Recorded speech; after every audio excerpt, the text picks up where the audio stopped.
जी हाँ दोस्तों, ये होने वाला है महासंग्राम video semester 4 major paper 8 history का महासंग्राम वीडियो। और इसमें जो भी मैं आपको इंपॉर्टेंट क्वेश्चन दूंगा दोस्तों, वो आपके एग्जाम में आएंगे और इसी के अंदर से आएंगे, ठीक है। और यहाँ पर जो मैं आपको आंसर बताऊंगा ना, बहुत ही सिंपल भाषा में बताऊंगा, ठीक है। तो यहाँ पर देख सकते हैं दोस्तों, टोटल जो मैंने क्वेश्चन सेलेक्ट किया ना, वो टोटल आपका 10 क्वेश्चन है। और अगर मैं 5-5 मार्क्स की बात करूँ दोस्तों, तो ये आपका टोटल 4 है, ठीक है। अब हम सभी का क्वेश्चन का हम क्या करेंगे, एक एक करके आंसर को कंप्लीट करेंगे, ठीक है। हमारा क्वेश्चन कौन कौन सा है दोस्तों, यहाँ पर देख सकते हैं। सेमेस्टर 4 मेजर पेपर हिस्ट्री 8 का, ठीक है। महासंग्राम, खिलाफत आंदोलन पर एक निबंध लिखें, रॉलेट एक्ट पर एक संक्षिप्त निबंध लिखें, असहयोग आंदोलन के कारणों का वर्णन करें, 1930 के सविनय अवज्ञा आंदोलन पर संक्षिप्त टिप्पणी लिखना आपको, साइमन कमीशन और नेहरू रिपोर्ट पर एक निबंध लिखें, गोलमेज सम्मेलन क्यों बुलाए गए थे, उसका परिणाम क्या हुआ, कैबिनेट मिशन योजना पर एक निबंध लिखें या कैबिनेट मिशन योजना के गुण दोष की विवेचना करें, पाकिस्तान के निर्माण संबंधित परिस्थितियों की विवेचना करें या भारत के स्वतंत्र होने के कारणों पर प्रकाश डालें। नेक्स्ट है क्रिप्स मिशन योजना की आलोचनात्मक विवेचना करें और नेहरू रिपोर्ट पर निबंध लिखें। 5 मार्क्स में दोस्तों स्वराज दल पर एक निबंध लिखें, वेवल योजना 1945 की उपलब्धियों का वर्णन करना, भारतीय राष्ट्रीय कांग्रेस में वामपंथियों एंड कांग्रेस मंत्रिमंडल के कार्यप्रणाली, ठीक है। उसमें से देखिए दोस्तों, मैं आपको इस वीडियो में जो आंसर बताऊंगा ना, वो बताऊंगा खिलाफत आंदोलन पर एक निबंध लिखे, असहयोग आंदोलन के कारणों का वर्णन करें, साइमन कमीशन और नेहरू रिपोर्ट पर एक निबंध लिखें, उसके बाद गोलमेज सम्मेलन क्यों बुलाया गया तो उसके परिणाम क्या हुआ, कैबिनेट मिशन योजना पर एक निबंध लिखें और पाकिस्तान के निर्माण संबंधित परिस्थितियों का विवेचना करें। एंड नेक्स्ट आपको बताएंगे क्रिप्स मिशन योजना का आलोचनात्मक विवेचना करें।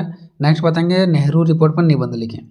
बाकी जो जो क्वेश्चन बच गया दोस्तों, जैसे कि रॉलेट एक्ट वाला बच गया है हमारा, 1930 का सविनय अवज्ञा बच जाएगा। उसके बाद हमारा बच जाएगा दोस्तों 5-5 मार्क्स का क्वेश्चन, ठीक है। तो ये सब क्वेश्चन हम क्या करेंगे दोस्तों, करवा देंगे, ठीक है, नेक्स्ट वीडियो में। तो चलिए दोस्तों, हम एक एक करके क्वेश्चन आंसर को कंप्लीट करते हैं। पहला है खिलाफत आंदोलन पर एक निबंध लिखें। जी हाँ दोस्तों, इस क्वेश्चन को बिल्कुल आपको हम ट्रिक के माध्यम से बताने वाले हैं। देख सकते हैं यहाँ पे, बिल्कुल आपको हम ट्रिक के माध्यम से बताएंगे, ठीक है, ताकि आपको बेटर तरीके से समझ में आ सके, बिल्कुल ट्रिक के माध्यम से। चाहे क्वेश्चन खिलाफत आंदोलन पर एक निबंध लिखें ऐसा क्वेश्चन दे दे, या तो आपको दे दे खिलाफत आंदोलन के कारण और प्रभावों का वर्णन करें, या तो इसका शुरुआत होने का क्या कारण था, ठीक है। तो किसी भी तरीके से अगर खिलाफत आंदोलन दे दे तो बस आपको ये ट्रिक याद रखना। जी हाँ, बस ये ट्रिक याद रखना, एक छोटा सा ट्रिक है, इसके माध्यम से आपका पूरा का पूरा आंसर इसी पर बेस्ड होगा, ठीक है। देखिए, हम बात कर रहे हैं खिलाफत आंदोलन कैसे स्टार्ट हुआ, क्या है ये चीज़, ठीक है। तो सबसे पहले आ जाइए यहाँ पे, देखिए दोस्तों, प्रथम विश्व युद्ध चल रहा था, ठीक है। प्रथम विश्व युद्ध चल रहा था, इंग्लैंड यानी जिसको हम लोग ब्रिटिश बोलते हैं और जर्मनी। हालांकि इसमें आप सुने होंगे मित्र राष्ट्र, ये सब चीज़ें, ठीक है। तो आप वो माइंड नहीं करना है, आपको बस ये समझना है कि प्रथम विश्व युद्ध चल रहा था, इंग्लैंड जिसको आप ब्रिटिश बोलिए, ठीक है, वैसे आपको समझ नहीं आएगा। ब्रिटिश जो हमारे ऊपर गुलाम बना करके हम सभी भारतीयों को रखे थे और हमारे ऊपर शासन करने के लिए आए थे, ठीक है। तो एक तरफ ये लोग थे और एक तरफ जर्मनी के लोग थे, और यही दोनों के बीच में क्या चल रहा था, प्रथम विश्व युद्ध चल रहा था। अब होता क्या, देखिए, एक हमारा एक जगह है, यानी एक राष्ट्र, हमारा एक देश है, ठीक है, तुर्की। अब ये तुर्की किसको मदद करते हैं, जर्मनी को। ये हमारा अंग्रेजों को मदद नहीं करते हैं, ये जो तुर्की है ना, वो किसको मदद करते हैं, जर्मनी को मदद करते हैं। ये जो तुर्की है वो किसको मदद करते हैं, जर्मनी को मदद करते हैं। अब ये ब्रिटिश वाले यानी जो अंग्रेज थे उस फेरा में पड़ गए कि हम क्या करें, हमें तो यहाँ पे साथ नहीं मिल रहा है, और ये तुर्की जो है वो जर्मनी को ही साथ दे रहे हैं, ठीक है। अब यहाँ पे तुर्की ही क्यों बीच में आ गया, तो तुर्की जो थे वो जर्मनी को साथ दे रहे थे। अब देखिए बात होता क्या, एक खलीफा रहता है, तुर्की में मुस्लिम लोग रहते हैं, और मुस्लिम लोग का जो ये होता है ना धर्मगुरु, ठीक है, वो अपना खलीफा को मानते हैं, ठीक है। जो मुस्लिम लोग थे तुर्की के, वो अपना धर्मगुरु किसको मानते थे, खलीफा को मानते थे, ठीक है। अब खलीफा को मानते थे, और जो भारत में मुस्लिम लोग थे वो भी तुर्की के खलीफा से ही बहुत ज़्यादा प्यार करते थे, ठीक है, बहुत ज़्यादा प्यार करते थे। तो इसका मतलब ये हो गया कि जो तुर्की के खलीफा थे, इससे दोनों को प्यार था, तुर्की को भी और भारत को भी। अब यहाँ पे देखिए होता क्या, ठीक है, एक तरफ से इधर और एक की तरफ से इधर, दोनों में लड़ाई चल रहा था। जर्मनी को साथ कौन दिया, तुर्की साथ दे दिया, ठीक है। कौन साथ दे दिया, तुर्की साथ दे दिया। उस टाइम भारत कहीं भी कुछ नहीं था, मतलब भारत चुपचाप बैठा हुआ था।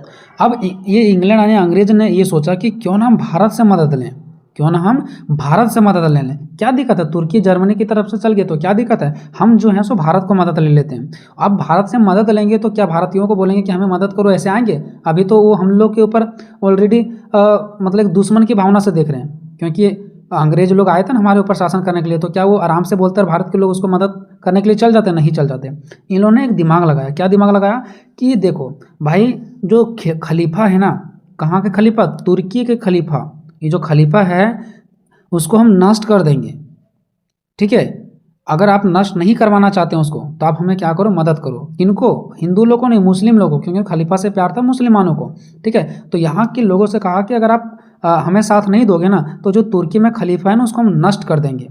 तो जो भारत के मुस्लिम लोग थे, उन्होंने बोला कि नहीं नहीं, ऐसा नहीं करना, हम आपको साथ देंगे, लेकिन आप उस खलीफा को हाथ आपको नहीं लगाना, उससे हमको बहुत ज़्यादा प्यार है। ठीक है। तो इस प्रकार से फिर भारत के लोगों ने क्या कर दिया, किसको साथ दे दिया? प्रथम विश्व युद्ध में ब्रिटिशों को साथ दे दिया, यानी उसको मदद मिल गया। ठीक है। लेकिन बाद में क्या होता है, जब ये युद्ध जीत जाते हैं, युद्ध समाप्त हो जाता है, युद्ध खत्म हो जाता है ना, जब युद्ध क्या हो जाता है, खत्म हो जाता है, उसके बाद फिर से खलीफा को ध्वस्त करने की बात करते हैं कि हम इसको नष्ट कर देंगे। अब भारत वालों को गुस्सा चढ़ता है कि एक तो हमसे मदद ले लिया आप, और आप हमें ऐसा दुर्व्यवहार कर रहे हैं। ठीक है। तब इन लोगों के प्रति गुस्सा उत्पन्न हुआ। उसके बाद भारत में मुसलमानों ने आंदोलन खड़ा कर दिया। अब उसी टाइम भारत के जो हमारे महात्मा गांधी थे, वो देख थे कि कब हमें मुसलमानों का साथ मिले, क्योंकि उन लोगों को साथ लाना बहुत मुश्किल था, हिंदू मुस्लिम को एक साथ करना।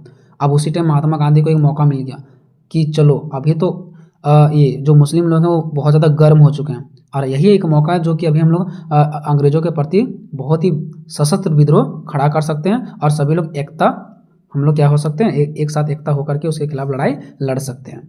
ठीक है। और यही कारण हुआ कि फिर खिलाफत आंदोलन शुरू हो जाता है। ठीक है। देखिए, खिलाफत आंदोलन पर निबंध परिचय। प्रथम विश्व युद्ध के दौरान ब्रिटेन द्वारा तुर्की सुल्तान, ठीक है, तुर्की सुल्तान के साथ किए जाने वाला दुर्व्यवहार कि हम सुल्तान को ध्वस्त कर देंगे। ठीक है। भारतीय मुसलमानों अपने पर विश्वासघात के रूप में देखते थे कि अगर वो खत्म ध्वस्त कर देंगे तो ये हमारा विश्वासघात हो जाएगा, हम लोग का उसमें विश्वास जुड़ा हुआ, हमारा वो धर्मगुरु है। ठीक है। तो इसलिए भारत के लोगों ने उसको मदद किया। इसी विश्वासघात से आघात होकर, यानी कि वो नहीं चाहते थे इसका नष्ट हो जाए। ठीक है। मुसलमानों ने ब्रिटिश शासक के खिलाफ क्या कर दिया, खिलाफत आंदोलन प्रारंभ कर दिया। मतलब क्या हुआ कि ये चाहते थे उसको हम साथ दें, और साथ दिया भी, लेकिन उन लोगों ने विश्वासघात किया भारतीयों के साथ, और ये मुसलमानों के साथ क्या किया, विश्वासघात किया, और फिर नष्ट करने की बात करने लगे, और इसी के खिलाफ में खिलाफत आंदोलन प्रारंभ हो गया। इसी के खिलाफ में क्या हो गया, खिलाफत आंदोलन प्रारंभ हो गया। अब यहाँ देखिए, खिलाफत आंदोलन जो 1919 से 1922 तक ब्रिटिश में भारतीय मुसलमानों द्वारा चलाया गया एक राजनीतिक अभियान है, जो 1919 से 1922 तक चला था। किसके द्वारा? भारत के मुसलमानों द्वारा चलाया गया था। किसके प्रति? ब्रिटिश सरकार के प्रति। भारत में खिलाफत आंदोलन दो आदमी हैं, मोहम्मद अली और शौकत अली, एक नंबर में आ सकता है। ठीक है, ने शुरू किया। ठीक है। आता है खिलाफत जो आंदोलन है, इसका कारण क्या था? देखिए दोस्तों, शुरुआत में अंग्रेजों द्वारा यह घोषणा किया गया था कि तुर्की की अखंडता और पवित्र स्थलों की रक्षा की जाएगी। मतलब शुरुआत में अंग्रेजों ने इसको क्या आश्वासन दिया कि जो तुर्की में क्या था, जो तुर्की में आपका क्या है, यानी कि धर्मगुरु जो है, खलीफा है, उसको क्या किया जाएगा, उसको रक्षा किया जाएगा, वो पवित्र जो आपका स्थल उसको बचाया जाएगा। अखंडता, अखंडता मतलब उसको खंडित नहीं किया जाएगा, उसको तोड़ा नहीं जाएगा, और उसको रक्षा किया जाएगा। ये भारत के मुसलमानों को आश्वासन दिया गया, जिसके कारण भारतीय मुसलमानों ने इस शर्त पर युद्ध में सहायता करने के लिए तैयार हो गए कि हाँ, हम आपको सहायता देंगे। परंतु युद्ध समाप्त होने के बाद उन्होंने वचन का पालन नहीं किया, तुर्की पर अपमानजनक संधि और शर्तें थोप दिया। मतलब पहले बोले कि हम वहाँ पे किसी भी तरीके से कुछ नहीं करेंगे, लेकिन जब युद्ध समाप्त हो जाता है तो फिर से तुर्की पर क्या करते हैं, अपमानजनक संधि और शर्तें थोप देते हैं। ठीक है। जिसके कारण भारतीय मुसलमानों को गुस्सा आ गया, इतना अत्याचार और देखिए, फिर जब युद्ध समाप्त हो गया ना, तो अपमानजनक संधि मतलब क्या, और शर्तें क्या चीज़ थोप दिया गया, मतलब बताया गया कि फिर हम इसको क्या करेंगे, खत्म कर देंगे। यहाँ की जो खलीफा शासन व्यवस्था ये जो आप लोग का चल रहा है, इसको हम क्या कर देंगे, जो धर्मगुरु, इसको हम खत्म कर देंगे। तो इन लोगों को गुस्सा पनपने लगा। ठीक है। अंतर्राष्ट्रीय दबाव में आकर अंग्रेजों ने तुर्की के विभाजन को रद्द कर दिया। देखिए, अंतर्राष्ट्रीय अंतर्राष्ट्रीय मतलब पूरे विश्व लेवल पर, ठीक है, इसको दबाव आने लगा। ठीक है। अब ये दबाव में आकर के क्या हुआ, अंग्रेजों ने तुर्की पर जो विभाजन की बात करते थे कि तुर्की को हम तोड़ देंगे, विभाजन कर देंगे, टुकड़ा कर देंगे, ये सब चीज़ों को तो इन्होंने फिर रद्द कर दिया। यानी ये सब जो बात बोल रहे थे, इसको फिर क्या कर लिया, इन्होंने स्वीकार कर लिया कि हम कुछ नहीं करेंगे। भारत में भी खिलाफत आंदोलन समाप्त हो गया। उसके बाद भारत में खिलाफत आंदोलन समाप्त हो गया। जब ये रद्द कर दिए कि अब हम कुछ नहीं करेंगे, तो खिलाफत आंदोलन क्यों चलेगा, समाप्त हो गया। अब देखते हैं खिलाफत आंदोलन की मांग क्या था, आखिर भारत के लोग क्या मांग कर रहे थे। तो मांग ये कर रहे थे भारत के मुस्लिम लोग कि तुर्की के सुल्तान को खलीफा बनाया जाए। जो तुर्की के सुल्तान है ना, तुर्की का सुल्तान किसको, खलीफा को, उसी को, जो खलीफा है ना, उसी को बनाया जाए। सुल्तान मतलब राजा, शासन मेरा, ठीक है, मेरा राजा, किसको बनाया जाए, खलीफा को ही बनाया जाए। धार्मिक केंद्र को मुस्लिम शासन के अंतर्गत ही रखा जाए। जो धार्मिक हमारा केंद्र है, मुसलमानों का जो धार्मिक केंद्र है वो क्या हो कि मुस्लिम शासन के अंतर्गत हो। ऐसा नहीं कि धर्म केंद्र मेरा है और इसको चलाए कोई और, ऐसा नहीं। हमारा जो धार्मिक केंद्र है वो मुस्लिम शासक के अंतर्गत ही हो, हमारे ही शासन के अंतर्गत हो, हम ही उसको चलाएं, कोई और यहाँ नहीं चलाएगा इसको, ठीक है। हमारा धर्म और कोई और चलेगा नहीं। तो ये मांग करते थे कि हमारा केंद्र हमारा ही अंदर हो, तुर्की की अखंडता को नष्ट नहीं किया जाए, और जो तुर्की की अखंडता है, खलीफा है, उसको नष्ट ना किया जाए, यहाँ की शासन व्यवस्था को ध्वस्त ना किया जाए, ये मांग था। नेक्स्ट है हिंदू मुस्लिम एकता में गांधी जी की भागीदारी। अब उसी टाइम गांधी जी ताक में थे कि कब हमें फ़ायदा मिलेगा, और उस टाइम मुसलमानों का अच्छा मौका था फ़ायदा लेने का, ठीक है। तो महात्मा गांधी समझते थे कि स्वतंत्रता प्राप्ति के लिए हिंदू मुस्लिम एकता आवश्यक है, हिंदू और मुस्लिम को एकता करना आवश्यक, और ये वही दौर था जिसमें एकता किया जा सकता था। उन्होंने इस अवसर को हिंदू मुस्लिम एकता के लिए सुनहरा अवसर समझा। महात्मा गांधी ने खिलाफत आंदोलन को ब्रिटिश शासन के खिलाफ साझा संघर्ष में हिंदुओं और मुसलमानों को एकजुट करने और मुसलमानों को भारतीय राष्ट्रवाद के दायरे में लाने का अवसर के रूप में देखा। देखिए, महात्मा गांधी ने खिलाफत आंदोलन को ब्रिटिश शासन के खिलाफ, किसके खिलाफ लड़ रहे थे? ब्रिटिश शासन के खिलाफ, और साझा संघर्ष में, और इस संघर्ष में हिंदुओं को और मुसलमानों को एकजुट करने के लिए इन्होंने क्या क्या प्लान किया, ठीक है, भारतीय राष्ट्रवाद के दायरे में लाने का अवसर के रूप में देखा गया, और सोचा कि भारत के राष्ट्रवाद की भावना हम उत्पन्न करेंगे हिंदुओं में, मुसलमानों में, ताकि हमें स्वतंत्रता प्राप्त हो सके, और ये अच्छा मौका था इस टाइम। गांधी जी की भागीदारी ने आंदोलन को राष्ट्रीय महत्व प्रदान किया। अब देखिए, यही गांधी जी जो ताक में थे, ठीक है, तो इससे क्या हुआ, इनका भागीदारी से क्या हुआ कि हमें राष्ट्रीय महत्व प्रदान हुआ, यानी कि ये आंदोलन को राष्ट्रीय महत्व प्रदान हुआ। ये आंदोलन से हमें क्या हुआ, स्वतंत्रता की कहीं ना कहीं हम बोल सकते हैं कि हमें स्वतंत्रता संग्राम में बहुत ही महत्वपूर्ण भूमिका निभाए। युवा मुस्लिम नेता और अन्य लोगों के प्रति उनके समर्थन के माध्यम से जो जन आंदोलन चाहते थे, देखिए, और भी यहाँ पे मुस्लिम नेता लोग साथ दिए, इसके साथ साथ अन्य भी लोग समर्थन किए, ठीक है, और इसके साथ साथ क्या हुआ, जन आंदोलन चाहते थे गांधी जी की, क्या हो, हमारा जन आंदोलन हो ताकि अंग्रेज लोग यहाँ से चले जाएं। खिलाफत आंदोलन का भारतीय इतिहास पर महत्वपूर्ण प्रभाव पड़ा, ठीक है, खिलाफत आंदोलन जो भारतीय इतिहास पर महत्वपूर्ण प्रभाव पड़ा। इस आंदोलन ने हिंदू मुस्लिम एकता को बढ़ावा दिया और भारतीय स्वतंत्रता संग्राम में एक नए युग की शुरुआत हुआ। भारतीय स्वतंत्रता संग्राम में क्या हुआ, एक नया युग स्टार्ट हुआ। नेक्स्ट, आंदोलन के कुछ प्रमुख प्रभाव। जब आंदोलन हुआ तो इसका प्रभाव क्या पड़ा, हिंदू मुस्लिम एकता, हिंदू और मुस्लिम की एकता बढ़ा, ठीक है। खिलाफत आंदोलन ने हिंदू और मुसलमान समुदाय को एक साझा उद्देश्य के लिए एकजुट किया, मतलब ये दोनों ने क्या किया, ये ब्रिटिश सरकार से लड़ने के लिए क्या हुए, एकजुट हुए। नेक्स्ट है स्वतंत्रता संग्राम में नई ऊर्जा। जो स्वतंत्रता का संग्राम लड़ाई चल रहा था उसमें एक नया ऊर्जा आया, ठीक है। इस आंदोलन ने भारतीय स्वतंत्रता संग्राम में एक नई ऊर्जा और उत्साह का संचार किया। नेक्स्ट, असहयोग आंदोलन का समर्थन। अब उसी टाइम असहयोग आंदोलन चल रहा था तो इसका भी समर्थन हो गया। तो खिलाफत आंदोलन ने महात्मा गांधी के असहयोग आंदोलन को समर्थन दिया, जिससे आंदोलन को और भी मजबूती मिला, और यहाँ पे हिंदू और मुस्लिम दोनों को साथ मिला। नेक्स्ट है मुस्लिम समुदाय की राजनीतिक जागरूकता। खिलाफत जो आंदोलन है ना, वो मुस्लिम समुदाय में राजनीतिक जागरूकता और सक्रियता को बढ़ावा दिया, क्योंकि मुस्लिम नहीं जो आते थे लड़ाई में, अब उन लोगों को समझ में आने लगा और अब उन लोग लड़ाई में भी शामिल होने लगे। आते हैं निष्कर्ष में, तो खिलाफत आंदोलन भारत के स्वतंत्रता संग्राम में एक मील का पत्थर बना, मतलब बहुत ही मजबूती आंदोलन बना, जो औपनिवेशिक शासक अंग्रेजों के खिलाफ है ना, हिंदू और मुसलमानों के बीच अभूतपूर्व एकता को दर्शाता है। हालांकि यह आंदोलन अंततः खिलाफत के उन्मूलन और आंतरिक सांप्रदायिक तनाव के कारण समाप्त हो गया। अब क्या हुआ कि ये आंदोलन ज़्यादा दूर तक नहीं चल पाया, बाद में ये क्या हो जाता है, सांप्रदायिक बंटवारे के कारण, ठीक है, ये क्या हो जाता है, इसमें मतलब ताकत ना मिलने के कारण हम बोल सकते हैं, ठीक है, ये क्या हो जाता है, समाप्त हो जाता है। नेक्स्ट क्वेश्चन है, साइमन कमीशन और नेहरू रिपोर्ट पर एक निबंध लिखें। जी हाँ दोस्तों, इस क्वेश्चन को बिल्कुल बहुत ही आसान तरीका से, बिल्कुल ट्रिक के माध्यम से बताएंगे। कुछ भी याद करने की जरूरत नहीं है, बस एक ट्रिक याद कर लो 1919 वाला, और इसमें 7 अंग्रेजी सदस्य थे, बस आपका हो जाएगा, ठीक है। तो हम आपको बिल्कुल ट्रिक के माध्यम से बताएंगे और बिल्कुल बहुत ही आसान लैंग्वेज में, ठीक है। साइमन कमीशन और नेहरू रिपोर्ट पर एक निबंध लिखें, ठीक है। ऐसा क्वेश्चन आपको दे सकता है, या तो साइमन कमीशन अलग दे देगा कि साइमन कमीशन पर एक रिपोर्ट तैयार करें, या तो नेहरू रिपोर्ट पर अलग से दे देगा निबंध लिखें, ठीक है। तो किसी भी तरीके से दे दे, दोनों साथ में दे दे या अलग अलग दे दे, हम दोनों देखने वाले हैं, ठीक है। तो सबसे पहले हम लोग ट्रिक देखेंगे किसका, साइमन कमीशन का, उसके बाद देखेंगे नेहरू रिपोर्ट का, ठीक है। तो देखिए साइमन कमीशन आयोग क्या है, मैं आपको बताता हूँ स्टार्टिंग से, ठीक है। साइमन कमीशन आयोग, देखिए जितना भी आप लोग चैप्टर पढ़ रहे हैं, ठीक है, उस सब का सब एक ही चीज़ है कि ब्रिटिश सरकार हमारे भारत में आकर के वो अपने अंदर हम सभी को गुलाम बनाना चाहते थे, भारत को लूटना चाहते थे।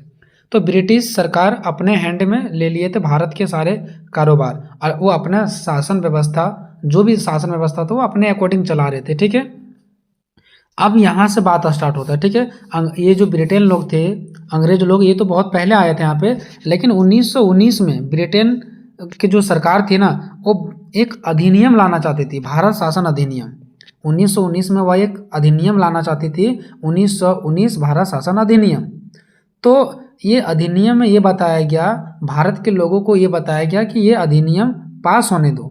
1919 जो अधिनियम है जो हम बना रहे हैं, ऐसा ब्रिटिश सरकार का कहना था कि जो हम नियम बना रहे हैं ना भारत में 1919 का, इसको लागू होने दो। जैसे ही ये लागू हो जाएगा ना अधिनियम, उसके कितने वर्ष के बाद, जस्ट 10 वर्ष के बाद हम क्या करेंगे, एक नया आयोग बनाएंगे। ठीक है, हम भारत आप आने के आप लोगों के लिए ही एक क्या बनाएंगे, नया आयोग बनाएंगे, और इसमें हम जांच करेंगे। क्या जांच करेंगे कि आप लोग कितना आगे बढ़े हुए हैं, क्योंकि भारत के लोग मांग कर रहे थे ना कि ब्रिटिश वाले तुम लोग चले जाओ यहाँ से। ब्रिटिश सरकार से मांग कर रहे थे कि तुम लोग जो गुलाम बना करके हम सभी भारतीयों को रखे हैं, वो आप लोग यहाँ से चले जाओ, हम लोग खुद से राजपाट चलाएंगे।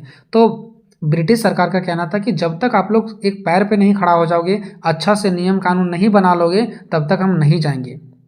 ठीक है, तो इसी चीज़ों के लिए 10 वर्ष बाद अंग्रेजों ने एक नया आयोग बनाना चाहते थे, जिसमें वो जांच करना चाहते थे कि क्या भारत के लोग अपने पैर पर खड़ा होने लायक हो गए हैं, कि अभी भी कुछ बचा हुआ है, मतलब नियम कानून अच्छा से बना हुआ है कि नहीं बना हुआ है। ठीक है, तो सबसे पहला क्या इन लोगों ने भारत के लोगों से प्रॉमिस करवाया कि 1919 में जो भारत शासन अधिनियम हम जो ला रहे हैं उसको पास होने दो किसी तरीक़ा से। ठीक है, उसके बाद जैसे ही 1919 के बाद 10 वर्ष होगा, यानी कि 1929, वैसे ही एक नया आयोग लाएंगे, और उस नया आयोग में हम जांच करेंगे, भारत में हम जांच करेंगे कि यहाँ का शासन व्यवस्था ठीक ठाक है या नहीं है। जब ठीक होगा तो हम छोड़ करके चले जाएंगे। तो भारत के लोगों ने बोला ठीक है, कोई बात नहीं, अच्छी बात है। तो इसको 1919 के बाद 1929 में लाना चाहिए था फिर से अधिनियम, 10 वर्ष बाद बोला गया था, लेकिन ये हड़बड़ी में इतना थे कि 1927 में ही अधिनियम ला दिए, मतलब 2 साल पहले ही। 29 में लाना चाहिए था, लेकिन ला दिए 1927 में ही, और ये 1927 में ही ला दिया, जिसका नाम था साइमन कमीशन, और वही हम लोग पढ़ रहे हैं। लाना चाहिए तो 1929 में, लेकिन 1927 में ही ला दिए। अब भारत के लोग परेशान हो गए, क्योंकि इसको भी थोड़ा सा टाइम मिलना चाहिए था भारत के लोगों को। क्या चीज़ का टाइम, तो ताकि अपने कानून व्यवस्था वगैरह अच्छा से बना सकते थे, या तो फिर अगर इनको टाइम नहीं चाहिए होता था तो ये इतना जल्दी लाएँ क्यों, आखिर क्या चीज़ का इसको हड़बड़ी था। ठीक है, तो इसकी वजह से भारत के लोगों ने क्या हो गया, उनके अंदर असंतोष की भावना जग गया। अब बात ये नहीं था कि 1929 का जगह में ये 1987 में कानून ला दिए तो भारत के लोग नाराज हो गए। मेन कारण ये नहीं था। मेन कारण क्या था, सो देखो, चलो ठीक है 1929 का था, कोई बात नहीं, 1927 में ही ला दिए। अब क्या हुआ कि जब साइमन कमीशन आ भी गया तो जो इसमें सदस्य लोग थे ना, काम करने वाले, विचार करने वाले, देखने वाले, जाँच पड़ताल करने वाले, वो कौन लोग थे, 7 सदस्य थे इसमें। 7 अंग्रेजी सदस्य थे, भारत के एक भी लोग नहीं थे। मतलब भारत में जांच पड़ताल होगा और भारत के एक भी लोग नहीं थे। सारा का सारा जो सदस्य थे ना, वो अंग्रेज के ही थे, यानी 7 का 7 सदस्य कहाँ के थे, अंग्रेज के ही थे। ठीक है, अंग्रेज के ही सदस्य थे। उसके बाद भारत के लोगों को गुस्सा चढ़ा, उसके बाद कहने लगे कि साइमन गो बैक, यानी जो साइमन लोग थे ना, यानी जो ब्रिटिश वाले लोग थे, ठीक है, जो इसमें 7 जो सदस्य थे, उसको बोलने लगे भारत के लोग कि साइमन गो बैक, कि आप लोग यहाँ से गो बैक, यानी कि चले जाओ, जहाँ से आए हो वहाँ से चले जाओ, अब हम छोड़ेंगे नहीं, चले जाओ, ऐसा करके। ठीक है, इसलिए इसका नारा दिया गया साइमन गो बैक। ठीक है, मतलब ये तो ठीक ठाक अभी आ ही रहे थे, लेकिन जब अंग्रेज 7 सदस्य के 7 सदस्य अंग्रेज ही थे, भारत के एक लोग को भी शामिल नहीं किया गया था, तब भारत लोगों ने इसका बहिष्कार कर दिया कि Simon go back, Simon go back. ठीक है, तो सबसे पहले समझेंगे साइमन कमीशन क्या है, उसके बाद हम लोग समझेंगे नेहरू रिपोर्ट। देखिए, पहले आता है साइमन कमीशन। ठीक है, तो देखिए दोस्तों, और मैं आपको एक चीज़ और भी बता दूं दोस्तों, देखिए ये सब जितना कार्यकाल हुआ था, ये जितना भी सारा कार्यकाल हुआ था, उस टाइम ब्रिटिश के कौन सा सरकार भारत में शासन चला रहे थे, तो ये कमीशन ही चला रहे थे, यानी कि इसका भी नाम क्या था, जॉन साइमन ही था, और इसी के नाम पर इसका पड़ा था जॉन साइमन। ठीक है, यानी इस टाइम जो यहाँ पे भारत में जो आए थे ब्रिटिश सरकार, उसका नाम क्या था, तो उसका नाम था हमारा ये जॉन साइमन, और जॉन साइमन के कारण ही साइमन कमीशन नाम पड़ा है। ठीक है, क्योंकि उस टाइम भारत में जो शासन व्यवस्था चला रहे थे, जो गुलाम बना करके रखे थे, वो कौन व्यक्ति थे, यानी कौन सरकार थे, वो साइमन थे। इसी की वजह से इसका नाम पड़ा साइमन कमीशन। आगे देखिए साइमन कमीशन। साइमन कमीशन एक ब्रिटिश आयोग है। कहाँ का आयोग है? ब्रिटिश आयोग है, जिसकी स्थापना 1927 में भारत में सुधार की जांच करने के लिए किया गया था कि भारत में सुधार किया जाएगा। और इस आयोग का नाम इसके अध्यक्ष सर जॉन साइमन था। सर जॉन साइमन ये के क्या थे? ये भारत के लोग नहीं थे, ये ब्रिटेन के थे जो आए थे भारत कब्जा करने के लिए, भारत पे चलाने के लिए, भारत की शासन व्यवस्था को देखने के लिए। ठीक है, सर जॉन साइमन, और इसी के नाम पर इसको रखा गया। ये साइमन कमीशन का गठन कैसे होता? तो 1919 के भारत शासन अधिनियम में कहा गया था कि इस अधिनियम पारित होने के 10 वर्ष बाद एक आयोग की नियुक्ति की जाएगी जो यह जांच करेगा कि भारत प्रगति के किस रास्ते पर है और क्या क्या बदलाव की जरूरत है। मतलब भारत अभी कहाँ तक बढ़ा है, क्या हम छोड़ करके चले जाएंगे तो भारत खुद के पैरों पर खड़ा हो पाएगा या कुछ और भी बदलाव करने की जरूरत है। ठीक है, ये सब चीज़ों का जाँच पड़ताल किया जाएगा। जब हम एक और क्या लाएंगे, एक और हम अधिनियम लाएंगे, एक और हम आयोग बनाएंगे। ऐसा साइमन कमीशन वालों लोगों का कहना था कि 1919 के बाद 10 साल के बाद। लेकिन हुआ क्या देखिए, आयोग की नियुक्ति तो 10 वर्ष बाद की जानी चाहिए था, लेकिन ब्रिटिश सरकार ने क्या कर दिया, 2 वर्ष पूर्वानी 2 वर्ष पहले ही साइमन कमीशन की नियुक्ति 1927 में कर दिया, क्योंकि उसे डर की आशंका था। ठीक है, अब देखिए साइमन कमीशन का बहिष्कार किया गया। भारत के लोगों द्वारा साइमन कमीशन को बहिष्कार कर दिया गया। क्यों? देखिए साइमन कमीशन में 7 सदस्य थे और सातों का सातों सदस्य ब्रिटेन के ही थे, ब्रिटिश की सरकार और ब्रिटिश के ही सदस्य थे। उसमें एक भी भारतीय नहीं थे, जिसके कारण भारतीयों में असंतोष की भावना उत्पन्न हुई। यही कारण है कि भारत के लोगों ने साइमन गो बैक का नारा लगा दिया कि Simon go back, Simon go back, यहाँ से चले जाओ, है ना। हालांकि साइमन कमीशन का भारत में व्यापक विरोध हुआ। साइमन कमीशन का भारत में क्या हुआ, बहुत ही ज़्यादा व्यापक मात्रा में विरोध हुआ, क्योंकि इसमें कोई भी भारतीय सदस्य नहीं था। इस विरोध के कारण आयोग की रिपोर्ट को भारतीय ने अस्वीकार कर दिया। अब इस विरोध, भारत के लोग विरोध कर रहे थे, तो क्या साइमन जो कमीशन था उसका रिपोर्ट को स्वीकार करेंगे भारत के लोग? नहीं, इसके रिपोर्ट को अस्वीकार कर दिया, मतलब कि हम इसमें सहमत नहीं है। उसके बाद देखिए 1927 में ही मद्रास में हुई बैठक, उसी समय मद्रास में एक बैठक होता है साइमन कमीशन को ही लेकर के। ठीक है, जो कि किसके द्वारा किया गया था? ब्रिटिश सरकार के द्वारा बैठक किया गया था। उस टाइम क्या था, कांग्रेस पार्टी जो भारत के थे, इन्होंने आयोग से दूर रहने का फैसला लिया कि हम वहाँ पे नहीं जाएंगे। ये जो हिंदू लोगों का पार्टी था कांग्रेस पार्टी, इन्होंने वहाँ पे शामिल होने से मना कर दिया। उसी समय मुस्लिम लीग ने भी इसमें हिस्सा लेने से इनकार कर दिया। जो इसके मुस्लिम लीग के एक व्यक्ति थे जिसका नाम क्या था, मोहम्मद अली जिन्ना, इन्होंने भी उसमें बैठने से इनकार कर दिया और इसका आलोचना किए। यानी जो अंग्रेजों के द्वारा चलाया गया था साइमन कमीशन, इसका इन लोगों ने क्या किया, आलोचना किया, बुराई किया। नेक्स्ट, जब आयोग भारत पहुंचा, अब जब भारत आयोग कहाँ पे पहुंचा, भारत पहुंच गए, तो लोगों ने पूरे देश में साइमन वापस जाओ के नारा लगाए कि तुम लोग वापस चले जाओ, Simon go back, Simon go back, है ना। हड़तालें भी किया गया, काले झंडा दिखाया गया। काले झंडे किसका प्रतीक होता है दोस्तों? दुखी का प्रतीक होता है। ठीक है, अधिकारियों ने इस विरोध को नियंत्रण करने के लिए लाठीचार्ज जैसे बल का इस्तेमाल किया। अब देखिए भारत के लोग सामने खड़ा हो गए, क्या ये आप लोग को यहाँ नहीं आने देंगे, मतलब बहुत बड़ी संख्या में। अब इसको निपटारा करने के लिए, इससे निपटारा होने के लिए अंग्रेज लोग क्या करते थे, लाठीचार्ज करते थे, यानी कि भारतवासियों पर लाठी चलाते थे।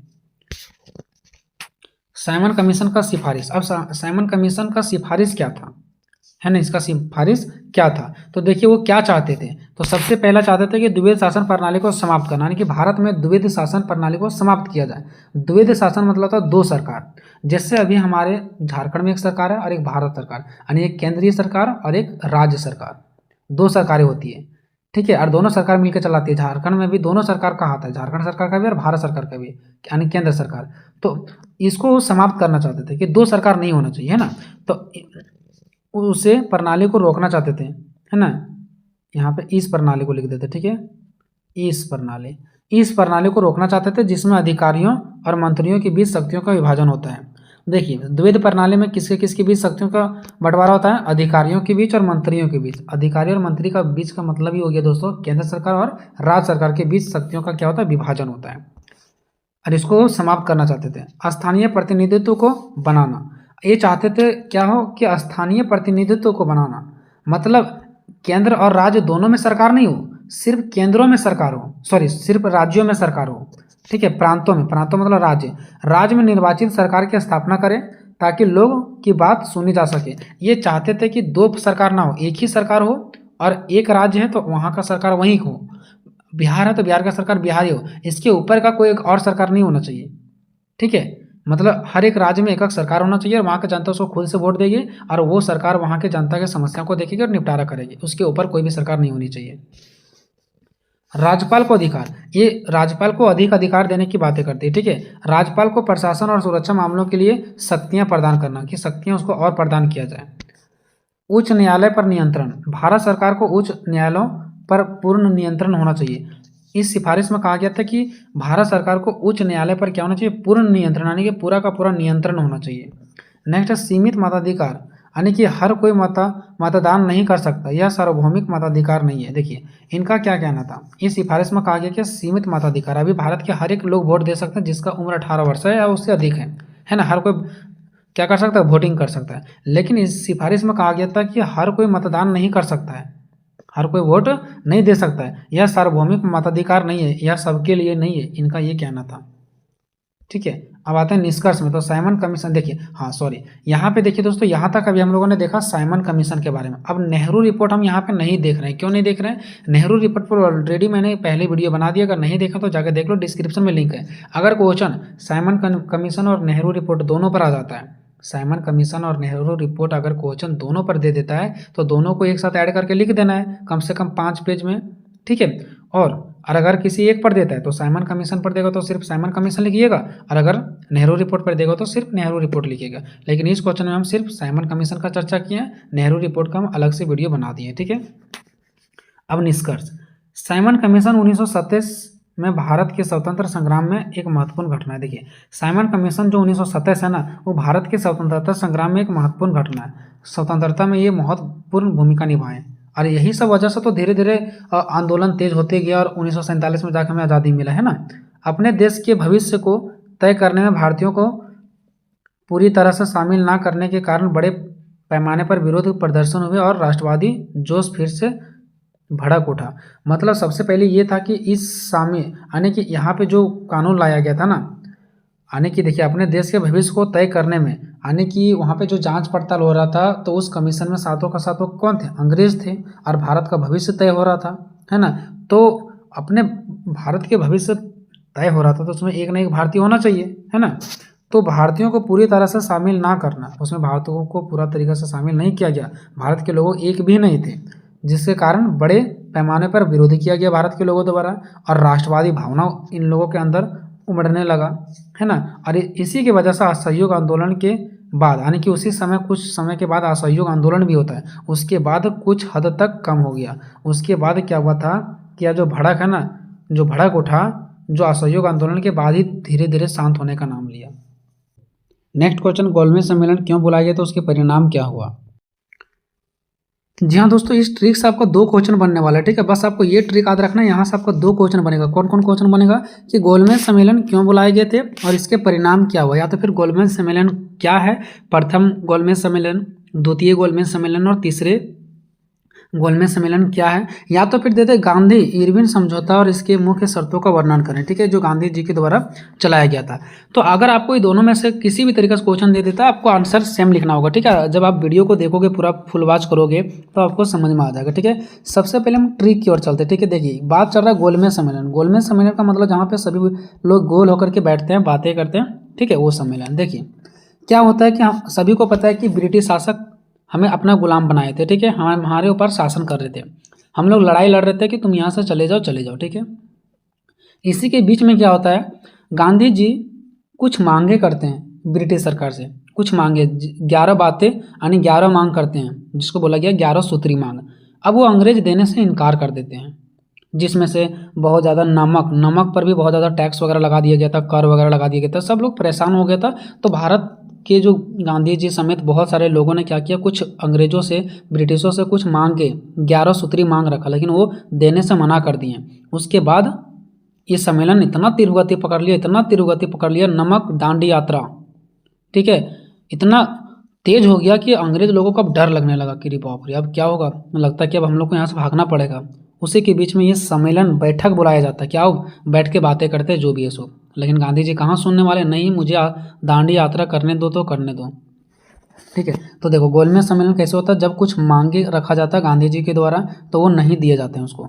उसके बाद क्या होता है कि सम्मेलन होता है, प्रथम सम्मेलन, द्वितीय सम्मेलन और तीसरा सम्मेलन। ये सम्मेलन वैसे नहीं होता, जब गांधी जी को बुलाया जाता है सम्मेलन में तो वो नहीं आते कि नहीं आप लोग वैसे नहीं मानोगे, मुझे क्या करने दो, दांडी यात्रा करने दो, ठीक है। तो 3 सम्मेलन होता है, प्रथम सम्मेलन, द्वितीय सम्मेलन और एक तीसरा सम्मेलन। प्रथम सम्मेलन 1930 से 1931 तक और दूसरा सम्मेलन भी 1931 से 1931 तक चला था, ठीक है। तीसरा सम्मेलन 1932 से 1932 में खत्म हो गया, ठीक है। तो ये है सम्मेलन, ये भी लंदन में हुआ था, ये भी लंदन में, ये भी लंदन में, तीनों सम्मेलन लंदन में ही हुआ था, ठीक है। देखिए प्रथम सम्मेलन आने जब प्रथम बैठक हुआ था ना तो उस टाइम गांधी जी इसमें शामिल नहीं थे, यानी कि कांग्रेस या गांधी जी, कांग्रेस ही तो हमारा गांधी जी के थे ना, तो वो शामिल नहीं थे। वो कहाँ पे बिजी थे, उधर ये जो नमक के लिए जो दांडी यात्रा कर रहे थे ना उधर वो बिजी थे, ठीक है। तो नहीं आ पाए थे, उसकी वजह से ये सम्मेलन खत्म हो गया। फिर से दूसरा सम्मेलन आयोजित किया गया, ये भी लंदन में। अब इस सम्मेलन में क्या हुआ, गांधी जी और कांग्रेस के जो लोग थे ना वो शामिल हुए इसमें, गांधी जी शामिल हुए और भीमराव अम्बेडकर भी शामिल हुए, लेकिन ये दोनों में मुठभेद हो गया, आपसी में विवाद हो गया यही दोनों में, जिसकी वजह से ये भी सम्मेलन क्या हो गया, सक्सेस नहीं हो पाया, ये भी सम्मेलन खत्म हो गया। फिर तीसरा सम्मेलन का बैठक होता है, ये भी लंदन में ही होता है। इसमें कांग्रेस वाले भी रहते हैं, गांधी जी भी रहते हैं और इसके साथ साथ मुख्य मैन और भी ऐसे जो लोग थे वो यहाँ पे क्या थे, शामिल नहीं हुए थे, ठीक है। कांग्रेस प्लस मुख्य और भी मतलब मैन जो व्यक्ति थे इसमें शामिल नहीं हुआ था और कुछ लोगों को तो न्योता भी नहीं दिया था आने के लिए कि यहाँ पे बैठक होगा, सो ठीक है। आने की इसमें कांग्रेस शामिल हुए, गांधी जी इसमें नहीं हुए, इसमें भी शामिल हुए, लेकिन ये भी सक्सेस नहीं हुआ क्योंकि दोनों के बीच में क्या हुआ, मतभेद हो गया और इसमें शामिल हुए नहीं, इसमें भी शामिल नहीं हुए, मतलब सिर्फ एक ही में इसी में शामिल हुए थे, इसमें भी शामिल नहीं, इसमें भी शामिल नहीं, इसकी वजह से एक भी सम्मेलन सक्सेस नहीं हो पाया। अब मैं आपको बताता हूँ, देखिए दोस्तों, इसी के बीच में गांधी इरविन पैक्ट होता है। ये कब होता है, देखिए जब प्रथम सम्मेलन होता है इसमें गांधी जी नहीं आते हैं कि नहीं मुझे दांडी यात्रा करने दो, नहीं आते हैं, ठीक है। जब वो गांधी जी नहीं आते ना तो बोलते चलो कोई बात नहीं, अगर आप प्रथम सम्मेलन में नहीं आ पाए तो कोई बात नहीं, आप दूसरे सम्मेलन में आओ। तो गांधी जी दूसरे सम्मेलन में भी आने से मना कर देते हैं, ठीक है। अभी गांधी जी को कौन बात ये समझा रहे हैं, तो ये समझा रहे हैं जो ब्रिटेन के उस टाइम जनरल गवर्नर थे, कौन, इरविन, उस टाइम कौन थे, इरविन थे, और ये सब उसी के शासनकाल में होता ना, इरविन के शासनकाल में। तो इरविन जी उसको समझा रहे कि गांधी जी आप आ जाइए, प्रथम सम्मेलन में नहीं आ पाए कोई बात नहीं, दूसरा सम्मेलन में आइए। तो वो नहीं आएंगे जब तक मेरा मांग को नहीं रखा जाएगा। तो बोलते हैं अच्छा चलिए ठीक है, हम और आप, केवल हम और आप, यानी गांधी जी और इरविन दोनों के बीच में हम लोग क्या करेंगे, बैठक करेंगे और सिर्फ हम और आप रहेंगे और आपके जितने सारे मांग है वो सारे मांगों को हम क्या करेंगे, पूरा करेंगे। बस ये फुसला रहे हैं और बाद में मांगे पूरा नहीं होता है। तो फिर गांधी जी और इरविन पैक्ट के बीच में क्या होता है, इरविन के बीच में क्या होता है, समझौता होता है। उसके बाद ही गांधी जी फिर दूसरा सम्मेलन में कदम रखते हैं, नहीं तो वो नहीं रखते हैं, ठीक है। बीच में उसको फुसलाया गया था।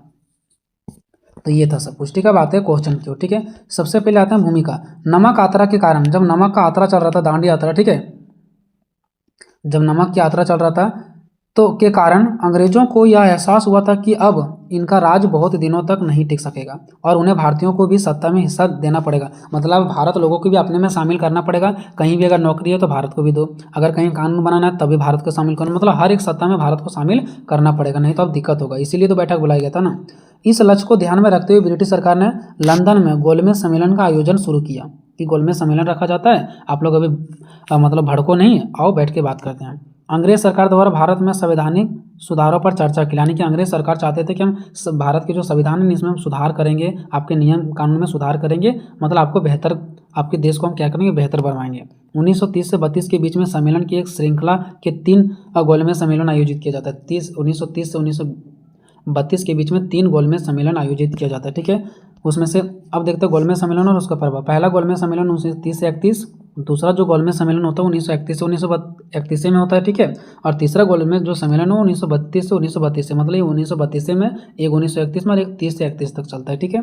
आते हैं प्रथम गोलमेज सम्मेलन जो 1930 से 31 तक चला था।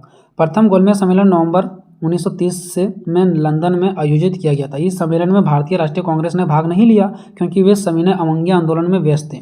उधर दांडी यात्रा, उधर जो सविनय अवज्ञा आंदोलन चल रहा था ना उसमें उधर क्या थे, वो पीजी थे, उधर व्यस्त थे। क्या चल रहा था उस टाइम, सविनय अवज्ञा आंदोलन।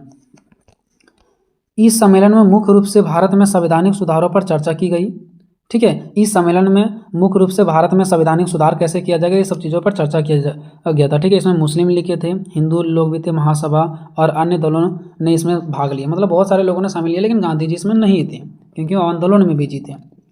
सम्मेलन के परिणामस्वरूप भारत में संवैधानिक सुधारों की दिशा में कुछ कदम उठाए गए, लेकिन यह सम्मेलन को पूरी तरह से सफल नहीं माना जा सकता है, क्योंकि इसमें गांधी जी नहीं शामिल थे, इसलिए सफल नहीं माना जा सकता है, क्योंकि इसमें कांग्रेस का प्रतिनिधित्व गांधी जी नहीं थे और इसके निर्णय को लागू करने में कठिनाइयाँ आई और फिर उसके बाद ये निर्णय सक्सेसफुल से लागू नहीं हो पाया क्योंकि गांधी जी नहीं थे। अब उसी टाइम क्या होता है, जब गांधी जी वहाँ पे शामिल नहीं होते हैं तो उसी टाइम इरविन वहाँ के जो गवर्नर जनरल थे, ठीक है, गवर्नर जनरल थे, वो गांधी जी को समझाने का प्रयास करते हैं। तो उसी टाइम एक और भी पैक्ट होता है, बैठक होता है, गांधी और इरविन पैक्ट, ये दोनों के बीच में ही सिर्फ होता है 1931 में।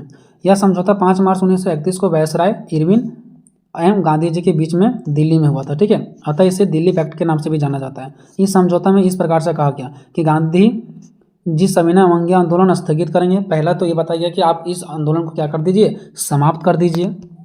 दूसरा शर्त ये रखा गया कि कांग्रेस द्वितीय गोलमेज सम्मेलन में भाग लेंगे, कि आप क्या करेंगे, दूसरे गोलमेज सम्मेलन में भाग लेंगे या हमें क्या कीजिए, प्रॉमिस कीजिए हमसे। तीसरा में ये बात कहा गया कि सरकार उन सभी राजनीतिक जो बंदियों को रिहा करेंगे जिन पर हिंसा का कोई मुकदमा नहीं है, मतलब जिसको जेल में डाल दिया गया था बिना कोई गलती का, जिस पर कोई मुकदमा ही नहीं था फिर भी उसको डाल दिया गया था जेल में, उस सबको क्या करेंगे, ब्रिटिश सरकार बाहर निकालेंगे, जिस पर कोई मुकदमा नहीं चलाया गया था, जो शामिल नहीं थे, ठीक है, जो आंदोलन में शामिल नहीं थे और उसको अंदर कर दिए गए तो उसको भी हम बाहर कर देंगे। ये गांधी जी को फुसलाया जा रहा है। राजनीतिक बंदियों की जब्त की गई संपत्ति वापस की जाएगी और जो बंदी लोगों को जो संपत्ति को भी क्या किया गया था, कब्जा में ले लिया गया, तो उसको संपत्ति को अभी हम क्या कर देंगे, लौटा देंगे। ऐसा कहना है किसका, ब्रिटिश सरकारों का। नेक्स्ट क्या कि भारतीय का नमक बनाने का अधिकार प्राप्त होगा, कि जो भारत के लोगों को नमक बनाने का अधिकार नहीं प्राप्त है, उस पर ज़्यादा अधिक मात्रा में जो कर लगा दिया गया टैक्स, उस पर भी हम क्या करेंगे, उस पर भी आपको हम अधिकार देंगे कि आप भी क्या करें, नमक बनाएं, ठीक है। ऐसा इसलिए ताकि इसको फुसलाया जा रहा है, ठीक है। इस समझौता के बारे में कहा जाता है कि गांधी जी ने 3 क्रांतिकारियों भगत सिंह, राजगुरु और सुखदेव को फांसी से नहीं बचा सके, यही समझौता के कारण, ऐसा कहा जाता है, ठीक है। अब देखते हैं दूसरा गोलमेज सम्मेलन।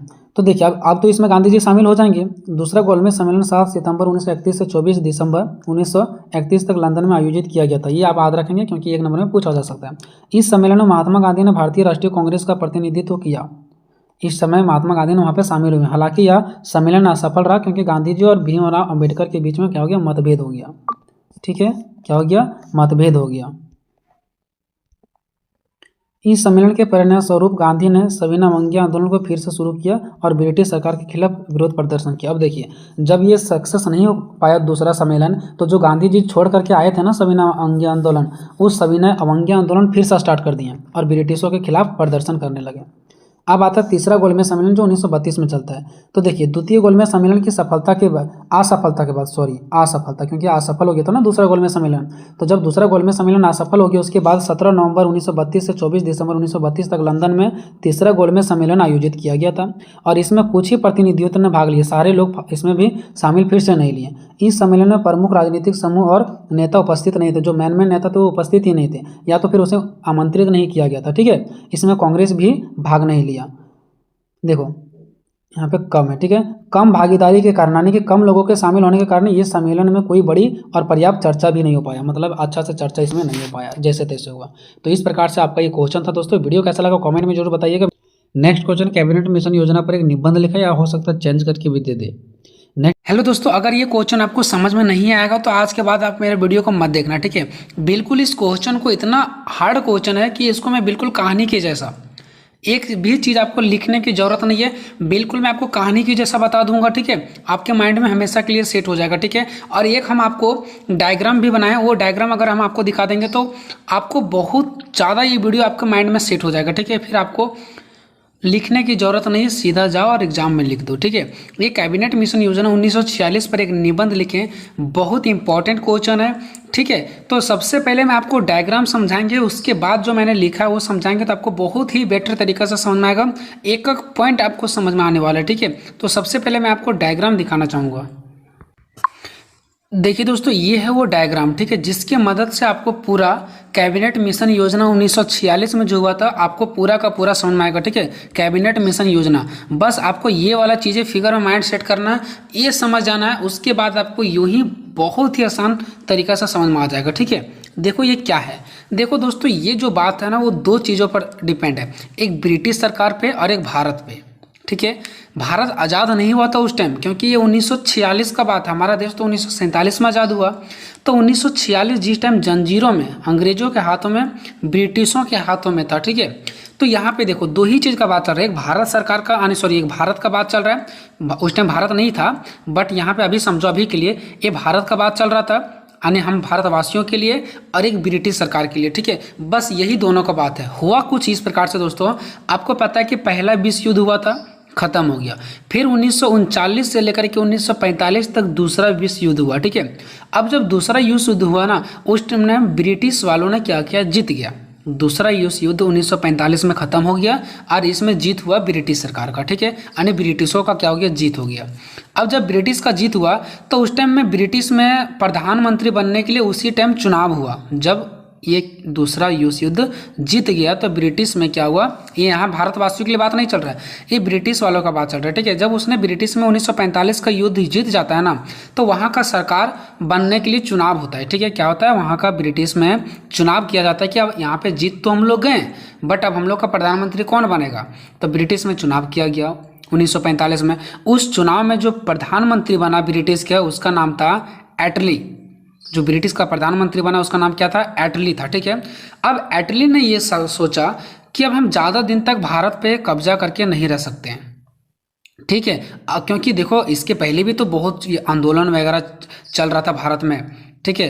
भारत के लोग जो ब्रिटिश वाले थे उनको जीना हराम कर दिए थे। तो ब्रिटिश सरकार को ये लगा कि अब हम लोग क्या कर सकते हैं, हम तो 1945 में जीत चुके हैं दूसरा विश्व युद्ध, अब हम भारत के साथ क्यों लफड़ा में पड़े, ठीक है। बहुत दिन तक राजपाट कर लिए, ठीक है। इसलिए अब क्या किया जाए ना, भारत को बहुत दिन तक हम लोगों ने लूटा, ठीक है। तो अब हम लोग क्या करें, भारत में जा करके वहाँ के लोगों को अब हम लोग सौंप देंगे, ठीक है। ये ब्रिटिश सरकार का मानना था कि हम जाएंगे भारत और भारत के लोगों को अब आज़ाद कर देंगे कि अब भारत के लोग अपने तरीक़ा से जियो, ठीक है। और वहाँ का शासन व्यवस्था वगैरह हम लोग सब अपने से बना देंगे। हो सकता है उन लोगों को शासन व्यवस्था कैसे चलाना नहीं चलाना वो सब नहीं पता होगा, तो हम भारत में जाएंगे और वहाँ के सबको एक कर देंगे, समझा देंगे, वहाँ संविधान के बारे में बता देंगे कैसे चलेगा नहीं चलेगा सो, ठीक है। उसके बाद भारत के लोग क्या करेंगे, अपना जिएंगे और खाएंगे, ठीक है। तो ये था यहाँ का पूरा मैटर। तो जब ब्रिटिश सरकार 1945 में जीता, वहाँ प्रधानमंत्री एटली ने बना, तो एटली ने अपने कैबिनेट में, यानी एक ग्रुप समझो, ठीक है। एटली जो प्रधानमंत्री बना था वो एक ग्रुप जिसको कैबिनेट मिशन बोलते हैं, ठीक है। वहाँ से जो एक अपना ग्रुप के 3 मेंबर को भारत भेजा, 3 मेंबर को, उसका नाम भी आगे बताएंगे, ठीक है। 3 मेंबर को भारत भेजा, जो कि यहाँ पे फिगर के माध्यम से देख सकते हैं। 3 लोगों को भारत भेजा कि जाओ और उन लोगों को बोल देना है कि अब आप लोग आज़ाद होने वाले हो, ठीक है। कि हमें प्रधानमंत्री ब्रिटिश की सरकार ने भेजा है और अब आप लोग आज़ाद होने वाले हो, अब आप लोग अपने तरीक़ा से जियोगे, ठीक है। अब आप पे किसी का गुलामी नहीं होगा। ये समझाने के लिए कैबिनेट मिशन यानी कि एक ग्रुप आया था भारत, 3 लोगों का एक ग्रुप भेजा था, कौन, ब्रिटिश की सरकार एटली ने। किस लिए, भारत को आज़ाद दिलाने के लिए, ठीक है। अब भारत को आज़ाद दिलाने का मतलब क्या था, सो देखो, भारत को एक करना चाहते थे ब्रिटिश सरकार, भारत को एक करके वहाँ का शासन व्यवस्था उन लोगों को हाथ में दे करके खुद निकल जाना चाहते थे। लेकिन एक भारत में समस्या था, कांग्रेस और मुस्लिम का। कांग्रेस पार्टी वाले चाहते थे कि भारत एक रहे, लेकिन मुस्लिम लीग वाले चाहते थे नहीं, भारत से एक विभाजन, अलग पाकिस्तान बने और हमें पाकिस्तान की मांग हो। आज पाकिस्तान इन्हीं लोगों की वजह से बना है। भारत अगर सभी लोग एक साथ मिलकर रहते तो काश ब्रिटिश सरकार बहुत अच्छे तरीक़ा से भारत को सौंप करके वो चले जाते। लेकिन यहाँ पे एक लड़ाई हो रहा था, कांग्रेस वाले कह रहे थे नहीं, भारत एक ही होगा, पाकिस्तान भी भारत में ही होगा। लेकिन मुस्लिम लोगों का कहना था नहीं, पाकिस्तान हम लोगों का होगा, मुस्लिम लोगों का होगा। तो खुद इन लोगों में क्या हो गया, और झगड़े उत्पन्न हो गया। तो ब्रिटिश सरकार फिर क्या करती, फिर ये जो कैबिनेट मिशन योजना वो विफल हो गया। क्यों विफल हो गया, क्यों असफल हो गया, बस ये कांग्रेस और मुस्लिम लोगों के कारण ही क्या हो गया, विफल हो गया, असफल हो गया, ठीक है। तो बस यही कहानी अब हम आपको लिख करके समझाएंगे। अब मैं आपको बातों से समझाया, अब मैं आपको लिख करके समझाऊंगा, 100% आपको समझ में आएगा। देखो हम पढ़ेंगे और थोड़ा थोड़ा समझाते जाएंगे, ठीक है, क्योंकि पूरा हम चीज़ें पीछे समझा दिया। अगर पीछे नहीं देखें तो बढ़िया से देख लो, ठीक है। देखो इसका सबसे पहले कैबिनेट मिशन योजना जो 1946 पर था, इस पर एक निबंध लिखने देगा। अच्छा कुछ भी आपको दे दे, बस यही आंसर लिखना, कैबिनेट मिशन योजना अगर देता है तो। देखो, द्वितीय विश्व युद्ध की समाप्ति के पश्चात ब्रिटिश सरकार ने भारत की समस्याओं के समाधान के लिए मार्च 1946 में एक समिति को भारत भेजा। समिति मतलब वही ग्रुप को भेजा, पीछे मैंने सब कुछ बता दिया, ठीक है, जिससे कैबिनेट मिशन योजना के नाम से जाना जाता है, ठीक है। जो समिति के लोगों को जो भेजा था ना, यानी कैबिनेट के लोगों को जो भेजा था ना, उन्हीं को कैबिनेट मिशन योजना के नाम से जाना जाता है। अगर पीछे नहीं देखे तो मैं बार बार आपसे विनती कर रहा हूँ कि जाकर के पीछे देख लो, ठीक है। देखो, द्वितीय विश्व युद्ध के दौरान जुलाई 1945 में ब्रिटेन में आम चुनाव हुआ था। क्यों? क्योंकि ब्रिटेन ने जीत गया था 1945 में द्वितीय विश्व युद्ध, तो वहाँ पे चुनाव हुआ था कि अब यहाँ का प्रधानमंत्री कौन बनेगा, ये बात चल रहा है ब्रिटेन का, ठीक है। अब चुनाव हुआ और उस चुनाव में जीत हासिल हो गई किसका? क्लीमेंट एटली, वहाँ का जो प्रधानमंत्री था, ठीक है। उसको आप शॉर्टकट में एटली के नाम से भी जान सकते हो। जो ब्रिटेन का प्रधानमंत्री बना एटली, ठीक है, वो ब्रिटेन के एक नए प्रधानमंत्री बने। सितंबर 1945 में विश्व युद्ध की समाप्ति के पश्चात ब्रिटिश सरकार ने भारत की समस्याओं के प्रति समाधान का दृष्टिकोण अपनाया। जब उसने वहाँ पे जीत गया, एटली ने वहाँ का प्रधानमंत्री बना, तो उन लोगों उसको ये लगा कि अब हम ज़्यादा दिन भारत पर शासन नहीं कर सकते, इसलिए अब भारत को जो समस्या है उसको हम क्या करें, ख़त्म कर दें और वहाँ के लोगों को बोल देंगे कि अब आप लोग अपने तरीक़े से क्या करो, जियो रहो, ठीक है, अब हम लोग चले, ठीक है। तो इसके लिए उन्होंने क्या किया एटली ने, तो देखो एटली ने क्या किया। अब ऐसा क्यों चाह रहे थे? क्योंकि द्वितीय विश्व युद्ध में ब्रिटेन को विजेता राष्ट्र होने के बावजूद भी कई असफलताओं का सामना करना पड़ा। क्यों? देखो, ब्रिटिश भले ही द्वितीय विश्व युद्ध जीत गया हो, लेकिन इनके बावजूद भी उनको कहीं ना कहीं ये महसूस हो रहा है कि हम कोई ना कोई चीज़ों में क्या कर रहे हैं, हार रहे हैं, असफल हो रहे हैं। क्यों? क्योंकि भारत में हम कब्जा कर रहे हैं, भारत के लोगों हमें क्या कर रहा है, हम लोग पर आंदोलन कर रहे हैं। तो कहीं ना कहीं हम भले द्वितीय विश्व युद्ध जीत गए हैं, लेकिन भारत से हम अभी पूर्ण रूप से जीते नहीं, तो क्यों ना भारत के लोगों को लौटा ही दें, ठीक है। तो ये इनके मन में चल रहे थे, ठीक है। अब ब्रिटिश सरकार को यह एहसास हो गया था कि अब ज़्यादा समय तक पुराने सिद्धांतों पर भारत पर शासन हम नहीं कर सकते हैं, इसलिए भारत को स्वतंत्र करने की फैसला किया। एटली जो ब्रिटिश का प्रधानमंत्री थे, ब्रिटिश का जो प्रधानमंत्री थे कौन? एटली, ठीक है। तो एटली सरकार ने कहा कि भारतीयों को ब्रिटिश साम्राज्य के अधीन रहने या नहीं रहने का पूर्ण अधिकार है। वो चाहे तो ब्रिटिश साम्राज्य के अंदर रह भी सकते हैं और नहीं भी रह सकते हैं। साथ ही एटली ने भारत के पूर्ण स्वतंत्रता के अधिकार को भी मान्यता प्रदान कर दिया कि अब भारत बहुत जल्द ही पूर्ण रूप से स्वतंत्र होने वाला है और इनको यह चीज़ अधिकार है कि वो स्वतंत्र हो जाए, ठीक है। अब इसके लिए क्या किया, ब्रिटिश के प्रधानमंत्री एटली जो था वो उसके द्वारा क्या हुआ, कैबिनेट मिशन यानी कि एक ग्रुप, जिसको एक समिति ही बोल सकते हैं, ठीक है, 3 लोगों को 1946 ईस्वी में भारत भेजा गया था, ठीक है।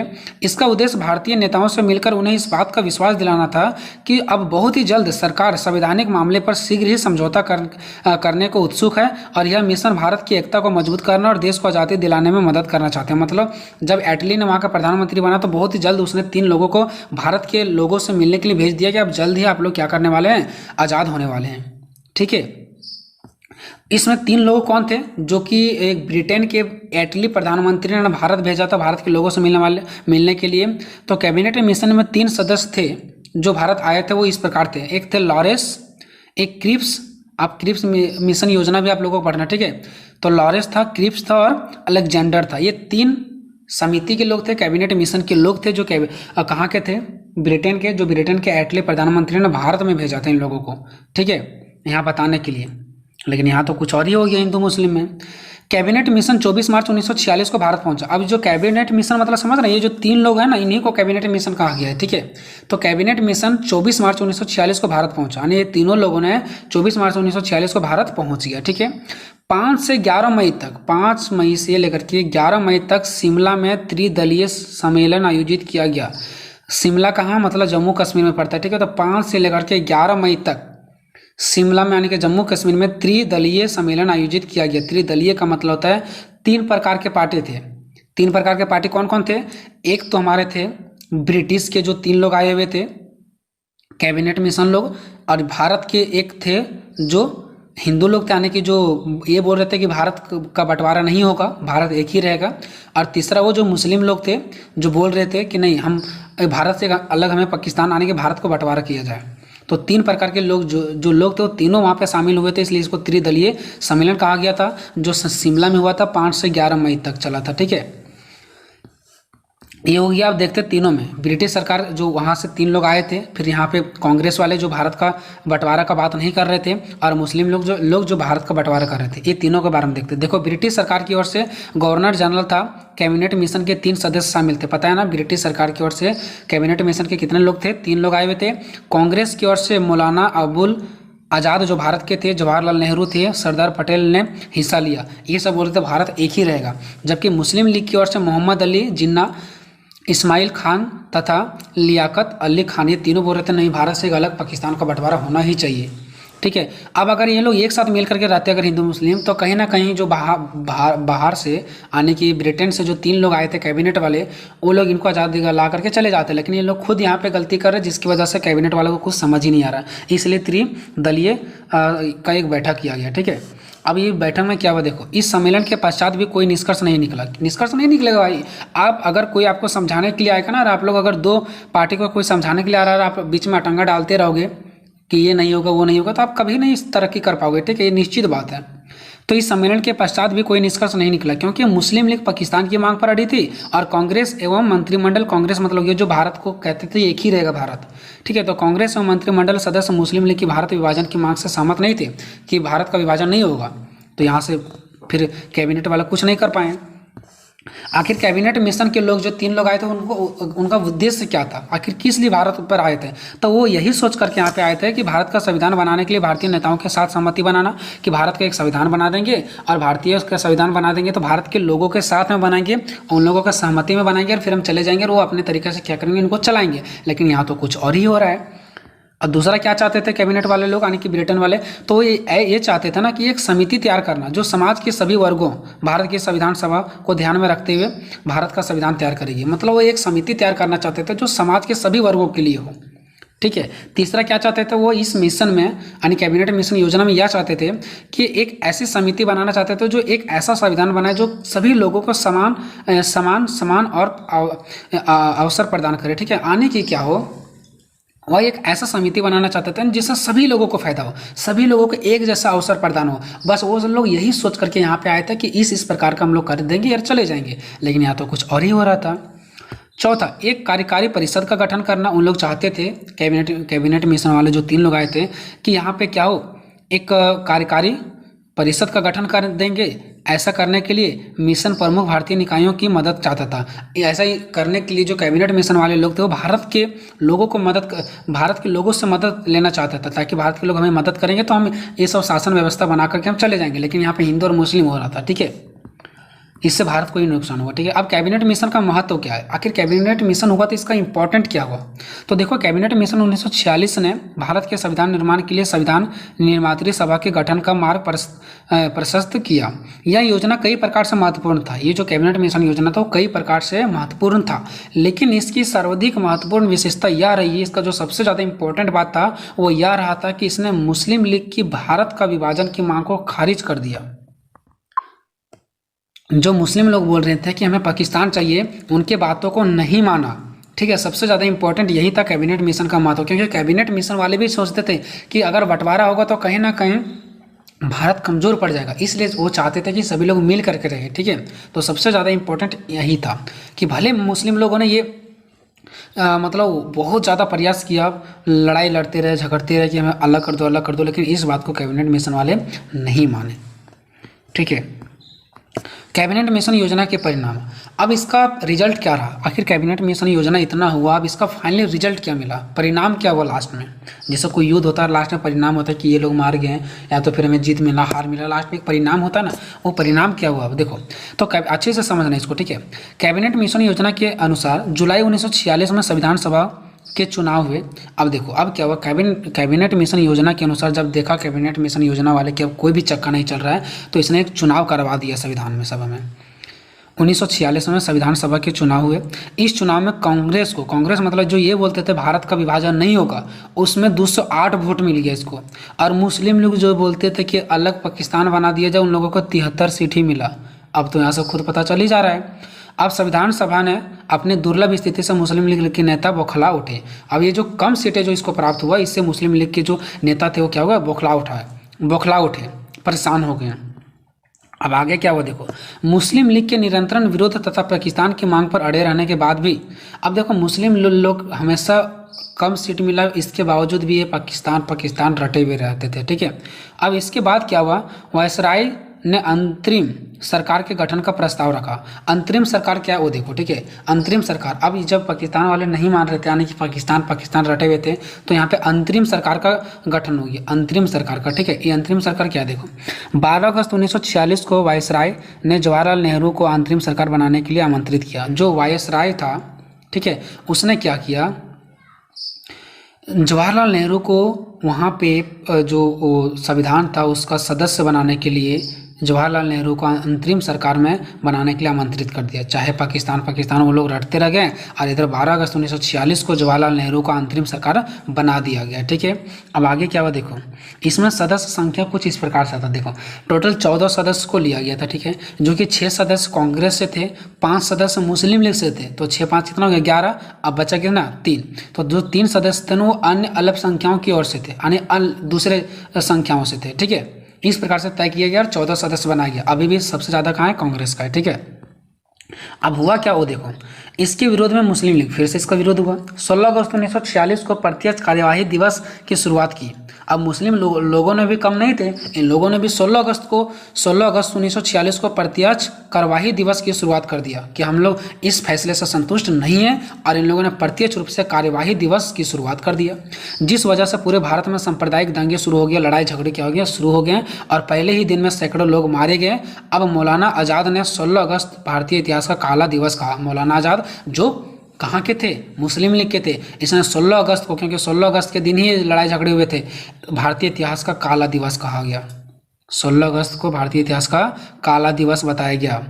अब इस मैटर को देख करके सर्वप्रथम सरदार वल्लभ भाई पटेल ने माना कि एकमात्र इसको रोकने का एकमात्र विभाजन ही इन दंगों व हिंसों को रोकने का उपाय है। अगर इस दंगों में सैकड़ों लोग मर रहे हैं तो इसका रीजन है बंटवारा। इससे बढ़िया अगर चाहते हैं कि इसको रोका जाए, इस विभाजन को रोका जाए, इस लड़ाई झगड़े को रोका जाए, तो विभाजन कर दो।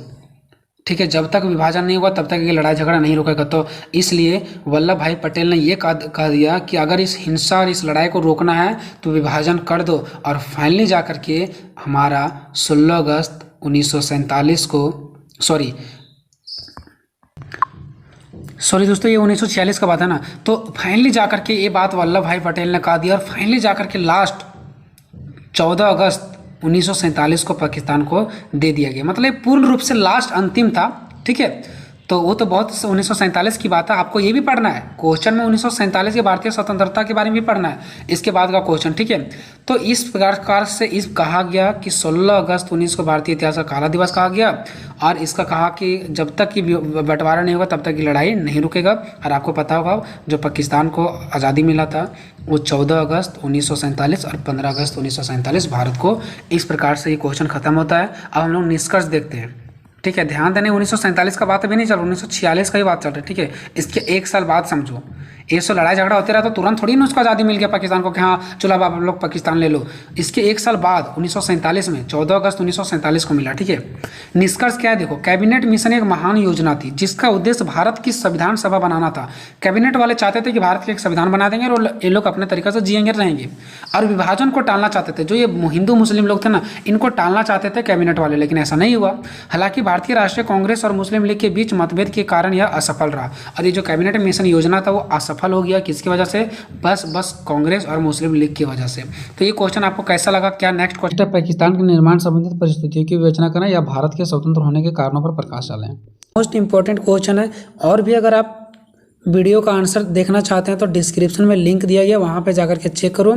और भी बहुत सारे मैंने वीडियो बना दिया है जो आपके एग्जाम के लिए इंपॉर्टेंट है, जाकर के जरूर देखें। ठीक है, आज का मेरा क्वेश्चन है कि स्वतंत्रता अधिनियम का वर्णन करें। मैं आपको बहुत ही बेस्ट तरीका से एक्सप्लेन करके बताऊंगा, आपको हर एक चीज़ समझ में आएगा। ठीक है, लेकिन इससे पहले ये समझो कि 1947 के भारतीय स्वतंत्रता अधिनियम का वर्णन जो हम लोग करने जा रहे हैं, इसका स्टार्टिंग कैसे हुआ, क्योंकि हर एक वीडियो में हर एक क्वेश्चन की जैसा मैं आपको कुछ ना कुछ पहले ही बता देता हूं ताकि आप बाद में समझ में बहुत अच्छे से आए। जैसे कि आप सभी को पता है कि जो लड़ाई झगड़ा स्टार्ट हुआ था वो तो बहुत पहले से हुआ था, लेकिन हम लोग जो पढ़ रहे हैं 1919 में भी हुआ था, 1928 में हुआ था, फिर 1930, 31, 32 में हुआ, 1935 में हुआ। ठीक है, बहुत सारा इधर से लड़ाइयाँ चल रहा था अंग्रेजों के प्रति, ब्रिटिशों के प्रति, भारत के लिए। ठीक है, तो ये सब लड़ाई झगड़ा सब चल रहा था। आप सभी को पता होगा कि द्वितीय विश्व युद्ध होता है। ठीक है, 1939 और 1945 द्वितीय विश्व युद्ध का भी भारत के स्वतंत्रता में सबसे बड़ा योगदान हुआ। क्यों? क्योंकि जब द्वितीय विश्व युद्ध चल रहा था, अभी हम क्वेश्चन पर नहीं गए। ठीक है, जब द्वितीय विश्व युद्ध चल रहा था ना, तो उसमें ब्रिटिश लोग भी शामिल थे। ठीक है, ब्रिटिशों को जीतना था द्वितीय विश्व युद्ध। अगर उस टाइम हार जाते तो उनका बहुत ज़्यादा बेइज्जती होता। एक तो उधर ब्रिटिश के लिए प्रॉब्लम था द्वितीय विश्व युद्ध जीतना, और एक इधर भारत के लोगों से जीतना, क्योंकि भारत के लोगों भी बोल रहे थे हमें आज़ादी दो, हमें आज़ादी दो। ठीक है, अब इस सिचुएशन में ब्रिटिशों ने ये सोचा कि अगर हम द्वितीय विश्व युद्ध लड़ रहे हैं और अगर भारत वाले हमको साथ नहीं दिया, और इधर से अगर भारत वाले लोग शांत नहीं रहा, आंदोलन अगर कर दिया, तो निश्चित तौर पर हम लोग हार जाएंगे। तो इस चीज़ का डर था किनको? ब्रिटिशों को।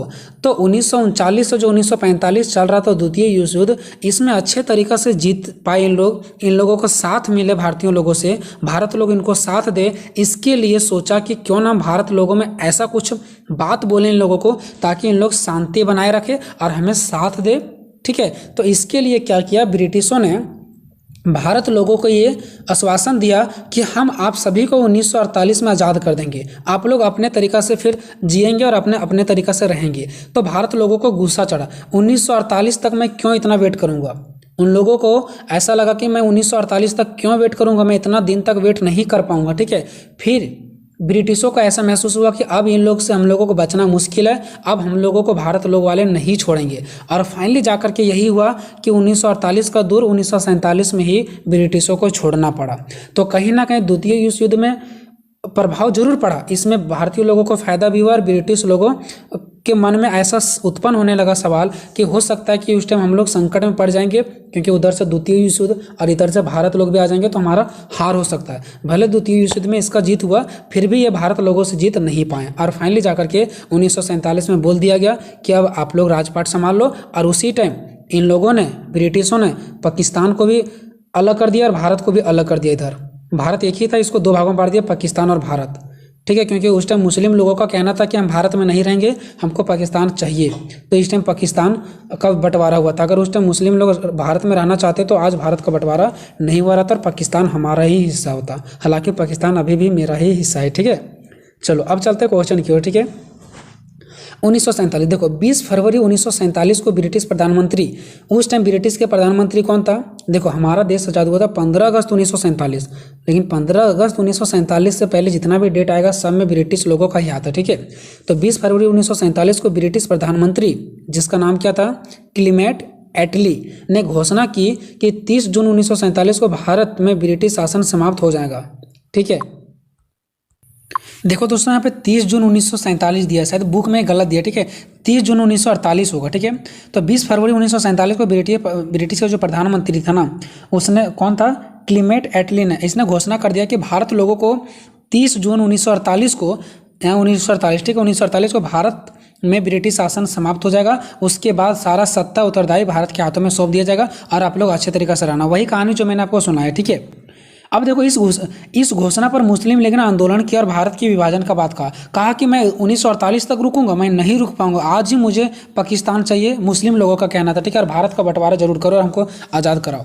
मुस्लिम लोग भी इतना इंतजार करने के लिए तैयार नहीं थे। ठीक है, फिर फाइनली जाकर के क्या होता है, 3 जून 1947 को ब्रिटिश सरकार ने फिर स्पष्ट किया कि 1946 में गठित संविधान सभा द्वारा बनाया गया संविधान उन क्षेत्रों पर लागू नहीं होगा जो इसे स्वीकार नहीं करेंगे। देखो, अब ब्रिटिश लोग वाले भी बहुत ज़्यादा दिमाग लगाते थे। उन लोगों का ये कहना था कि 1946 में जो हम एक नियम पारित किए थे, आप सभी को याद होगा, पिछले वीडियो में बताए थे, तो अंग्रेजों ने ये फुसला करके कहा कि 1946 में जो हम नियम लागू किए ना, वो नियम उन सभी लोगों पर लागू नहीं होगा जो इस नियम को नहीं मानेगा।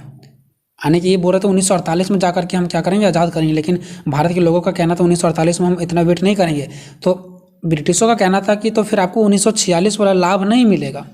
ठीक है, फिर आपको देखो क्या हुआ, उसी दिन 3 जून 1947 को, उसी दिन जिस दिन ने ब्रिटिशों ने ये घोषणा किया कि उसी को लाभ मिलेगा जो मेरा बात मानेगा। ठीक है, उसी दिन 3 जून 1947 को वायसराय क्या होता है, वायसराय के एक आदमी जिसका नाम था लॉर्ड माउंटबेटन। जैसे यहाँ पे एक संसद होता है भारत में, संसद में एक लोग होता है काम करने वाला, ऐसा होता है ना, वैसे ही वहाँ पर का एक आदमी था जिसको वायसराय कहा गया था। ठीक है, तो ध्यान रखना, ये कहाँ के थे, ब्रिटिश के ही लोग थे, ब्रिटिश के ही एक आदमी थे जिसका नाम वायसराय रखा गया था, जिसका एक्चुअल में नाम था लॉर्ड माउंटबेटन। ठीक है, तो जब देखा कि यहाँ के लोग नहीं मान रहे हैं, तो उसी दिन 3 जून 1946 को वायसराय कि जो एक आदमी था लॉर्ड माउंटबेटन, इसने विभाजन की योजना पेश की, जिससे माउंटबेटन योजना भी कहा जाता है। अगर आपको दे दे माउंटबेटन योजना क्या थी, इस पूरे कहानी को पूरा कहानी, चाहे 1947 वाला घटना बोलो चाहे माउंटेन बैटन वाला घटना बोलो, बात एक ही है। तो अगर माउंटेन बैटन की घटना देखो, ये पूरा 1947 वाला ही आपको छाप देना है, ठीक है।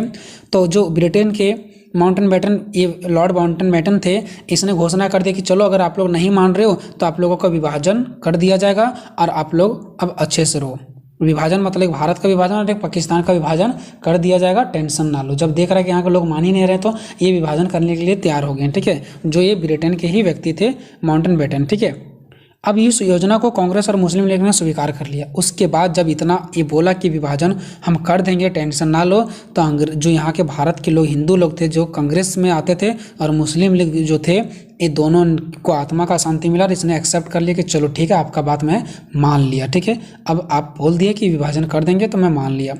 अब यहाँ भी एक प्रॉब्लम है कि भारत के लोगों ने कैसे एक्सेप्ट किया कि भारत का विभाजन किया जाएगा और हम स्वीकार कर लेंगे। ऐसा ही इसलिए कि चलो भारत का विभाजन हो जाएगा वो सही, लेकिन कम से कम ब्रिटिश लोग छोड़ के तो हमें चले जाएंगे, इसलिए विभाजन करने के लिए इन लोग संतुष्टि कर लिए। नहीं तो इनके पूरा दिल से संतुष्टि पर विचार नहीं था, लेकिन कुछ ना फायदा से कुछ तो फायदा होगा, ऐसा इन लोगों का कहना था, ठीक है। इस प्रकार भारतीय स्वतंत्रता अधिनियम 1947 बनाकर उसे लागू कर दिया गया, ठीक है। ये तो एक परिचय था दोस्तों, ये एक परिचय था। अब चलते हैं इसकी विशेषताएं की ओर कि जब 1947 भारतीय स्वतंत्रता अधिनियम बन गया, जब ब्रिटिश लोग यहाँ से छोड़ करके जाने वाले थे और सारे नियंत्रण भारतीयों के हाथों में सौंपने वाले थे, तो क्या क्या यहाँ से छोड़ करके चले गए, ठीक है। यहाँ से क्या क्या छोड़ करके चले गए, क्या क्या बातों को कह करके चले गए, ठीक है, वो चीज़ों को हम यहाँ पे देखने वाले हैं, ठीक है। देखो, भारतीय स्वतंत्रता अधिनियम 1947 के निम्नलिखित विशेषताएं थे। कौन कौन सा विशेषताएं थे?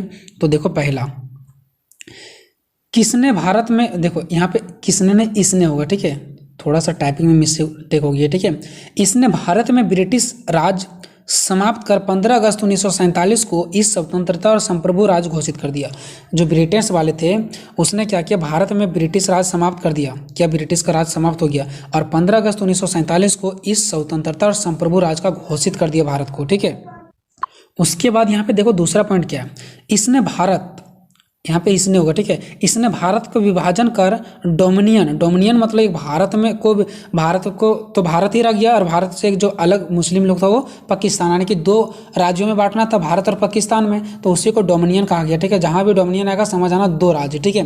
तो इसने भारत का विभाजन कर दो राज्यों भारत और पाकिस्तान में विभाजित कर दिया गया, और ब्रिटिश सरकार ने इसे सत्ता हस्तांतरित कर दिया, ठीक है। इसे सट्टा लिखा गया, मैं क्षमा चाहूँगा जल्दबाजी में, सत्ता यानी जितना सारा सत्ता ब्रिटिश सरकार ने अपने कब्जा में किया तो पाकिस्तान का हिस्सा पाकिस्तान को दे दिया कि अब ये आप लोग चलाओ, और भारत वाला भारत को दे दिया और बोला ये आप लोग चलाओ, ठीक है, सारा सत्ता दे दिया।